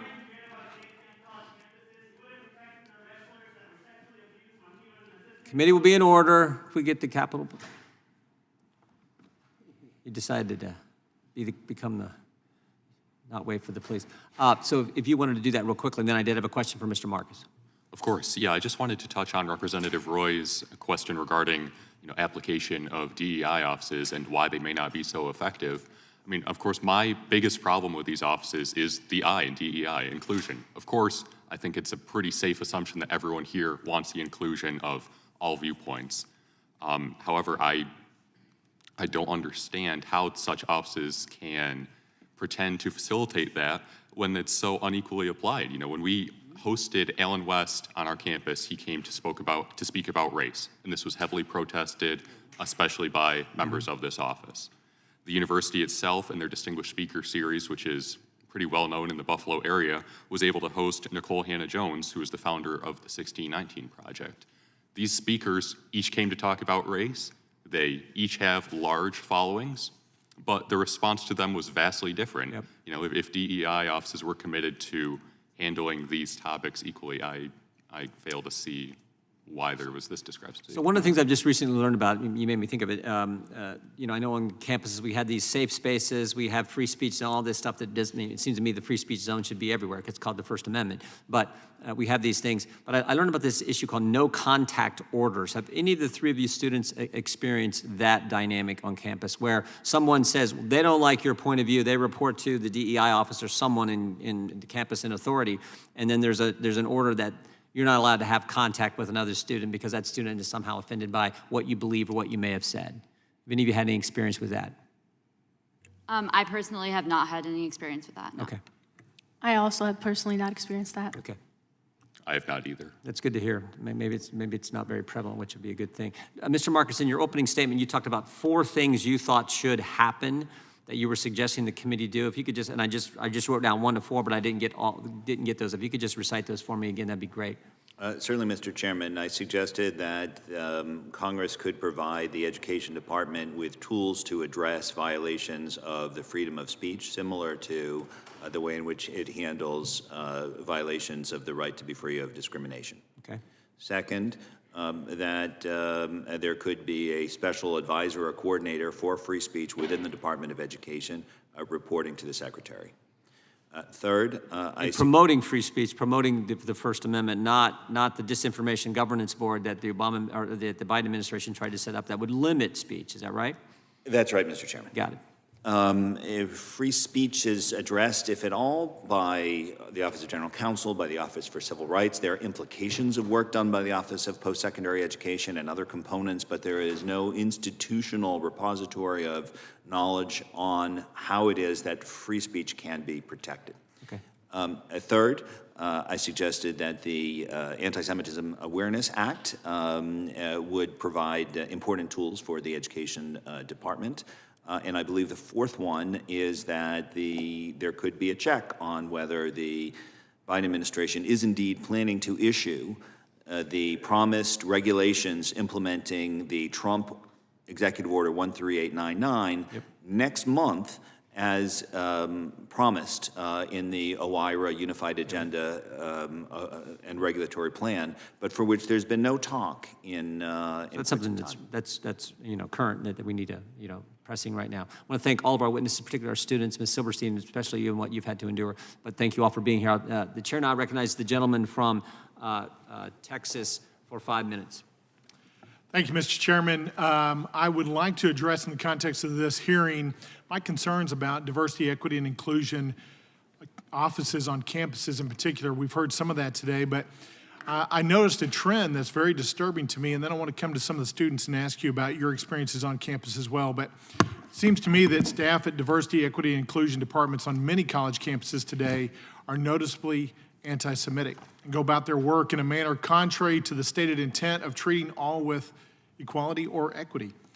In 2021, Heritage did a report on the anti-Semitism of DEI staff at universities that objectively validates my hypothesis on this matter. In conducting its study, Heritage searched the Twitter feeds of 741 DEI personnel at 65 universities to find comments regarding Israel, and for comparison, also looked at their comments about China. Those DEI staff tweeted, retweeted, or liked almost 3 times as many tweets about Israel as tweets about China. But here's what's disturbing. Notably, of the tweets about Israel, 96% were critical of the Jewish state, while 62% of the tweets about China were favorable towards China. So consider that. It appears to me through that data that DEI staff simply across our college campuses and universities are favoring China and disfavoring Israel. In my view, this explains in large part the lack of response towards anti-Semitic instances by DEI staff on college campuses. It seems clear to me that there are a number of higher education institutions whose DEI staff are disconnected with the values and the strategic objectives of the U.S., and what's more, they are clearly anti-Semitic. One of the most painful videos from the fallout of the Hamas attack on Israel on this issue in particular is from UC Berkeley, and in the video you can watch Jewish students pleading with the Vice Chancellor of DEI to do something to protect Jewish students on campus. That DEI administrator talks about how they didn't have enough time to work with Jewish students and that they were overworked. But despite the unwillingness of the DEI administrators to assist, the students themselves put together a vigil for Israel within 24 hours, despite their busy schedules and despite their workload and despite the fact that they're not getting paid to do that as part of their job. Simply put, Jewish students in many cases receive disproportionate pushback and opposition by DEI staff on college campuses. It's atrocious to me. Dr. Nadel earlier defined anti-Semitism in a number of different ways, but on campuses, she said, quote, it involves threats, violence, intimidation, and discrimination on campuses. That was part of her definition. So I want to come to you, Ms. Silberstein, because it appears to me you've experienced this. Have you indeed experienced such threats, violence, intimidation, and discrimination on campuses? Yes, I have. As I've spoken about before, threats were made saying that they would come to our only kosher dining hall on campus and shoot it up, shoot all of the people who were in it, bomb all of the Jewish houses and facilities on campus that I regularly attend. So yes, I was directly threatened. And I'm curious, you do have a DEI office at Cornell located there on campus, correct? Yes, actually, a few weeks ago, the now former DE&I chair, who I'm not sure if his leave was related to this or unrelated, but was found to have made anti-Semitic remarks in support of Hamas online. Yeah, did that office provide you any support in response to the intimidation that you faced on campus? No. Yeah, and that's amazing to me because when I Googled DEI and Cornell, the first thing that came up on their webpage, Cornell's webpage, is a big highlight from this last week that says Cornell awarded excellence in diversity and inclusion. The first paragraph of that says Cornell University has been awarded the 2023 Higher Education Excellence in Diversity Award by Insight into Diversity Magazine for its outstanding commitment to diversity and inclusion. Would you agree that they have outstanding commitment to diversity and inclusion? So I was made aware that they recently added anti-Semitism to their DE&I training that every student and I believe faculty member must go through, but I haven't seen tangible results. Yeah, and this is just emblematic, I think, of what's going on across the nation. I note that Stanford University professor was recently suspended for forcing Jewish students in 2 classes to stand in a corner while he called them colonizers. That professor shrugged off the deaths of 6 million Jews in the Holocaust and called Hamas terrorists freedom fighters. Joseph Masada, professor at Columbia University, called the Hamas massacre of Israeli and American citizens, quote, awesome, and, quote, a stunning victory. These are horrific statements. Zarina Grewal, a professor at Yale University, stated on X, formerly Twitter, that Israel is, quote, a murderous, genocidal settler state, and Palestinians have every right to resist through armed struggle. To me, this is disgusting. It's being propagated by the DEI offices on our college campuses, which are actually working contrary to their stated intent.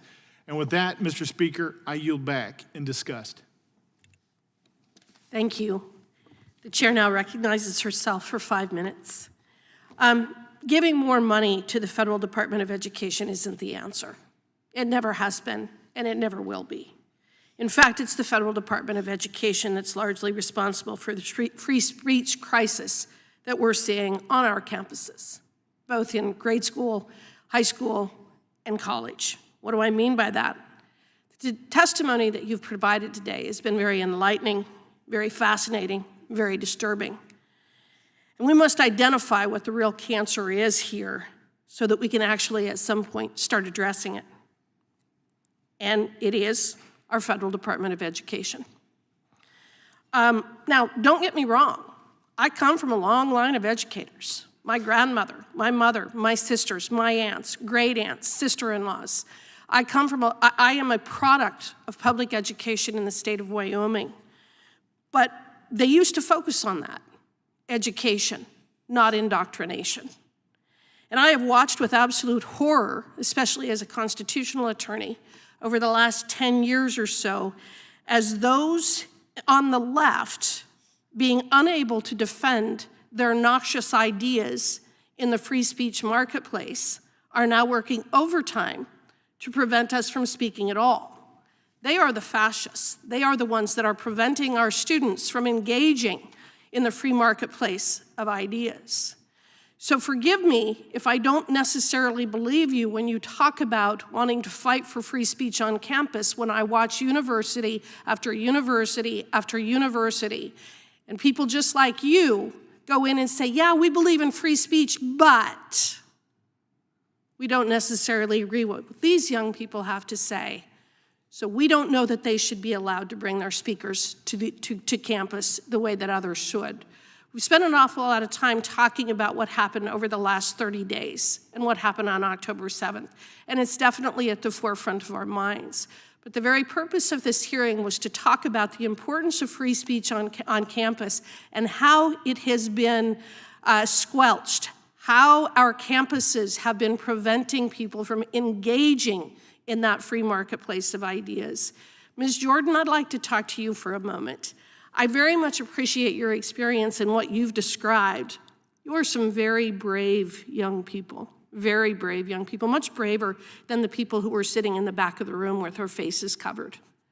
You highlight that because of your conservative and Christian values, other students felt you were capable of committing a hate crime or hateful, or that you supported oppression. This seems to be part of a larger trend we are seeing on campuses where opposing views are redefined as violence just to justify attacks on certain viewpoints altogether. Through your experiences at college, do you think your fellow students' actions in condemning your beliefs are part of that broader trend? Could you please repeat the question? Sure. Through your experiences in college, do you think your fellow students' actions in condemning your beliefs are part of that larger trend? The larger trend of that we are seeing people attack you simply because of your beliefs. That's the trend that I'm seeing on university campuses. They don't want to engage you about your conservative ideas, your conservative ideals, so they attack you personally and accuse you of things such as that you're being hateful or that you support oppression. Do you see that as part of a larger trend? Yes, I definitely do. Okay. And why do you think your fellow students view your belief system in this manner? I think a majority of the students are afraid of the truth. That's simply put it. They can't agree that there's only men and women. I had a student tell me chromosomes don't matter, which is one of the most preposterous statements I've ever heard. And a lot of students, when they're faced with this truth, they know it's true, but they just want to deny it because they want to continue living in their delusions. And it just causes a lot of chaos, honestly, which is really disappointing because, the constant denial of the truth is why our country is in such a disarray as it is. Uncertainty. That's exactly right. As a recent graduate yourself, I think your perspective on this growing issue and witnessing it for the entirety of your college experience is incredibly important. In your testimony, you covered the hurdles that you faced as a member of Young Americans for Freedom. I want to make sure that I want to address the classroom situation as well. You have outlined the threats and direct acts of violence that you witnessed due to the speakers your group was bringing in, and clearly your student group's differing viewpoint was not accepted by some on campus. Did this also translate into the experience in the classroom, either by you or other people that you know? It did, yes. And then how did that happen? Yep. Other students in class have been called out for wearing YAF memorabilia, YAF shirts, a YAF hat in classes related to their major. Unfortunate that this was not happened to me, but it did happen to others. So our professors are also engaging in the suppression of freedom of speech? Unfortunately, yes. Contrary to my preferences, political beliefs of professors are not being left at the door. Okay. With unanimous consent, I have 2 articles I would like to submit for the record. Your Speech is Violence, the Left's New Mantra to Justify Campus Violence by Jonathan Turley, and The Diversity Problem on Campus by Dorian S. Abbott and Ivan Marinovic. Without objection.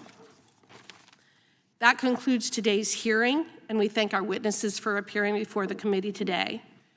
Without objection, all members will have 5 legislative days to submit additional written questions for the witnesses or additional materials for the record. Without objection, the hearing is adjourned.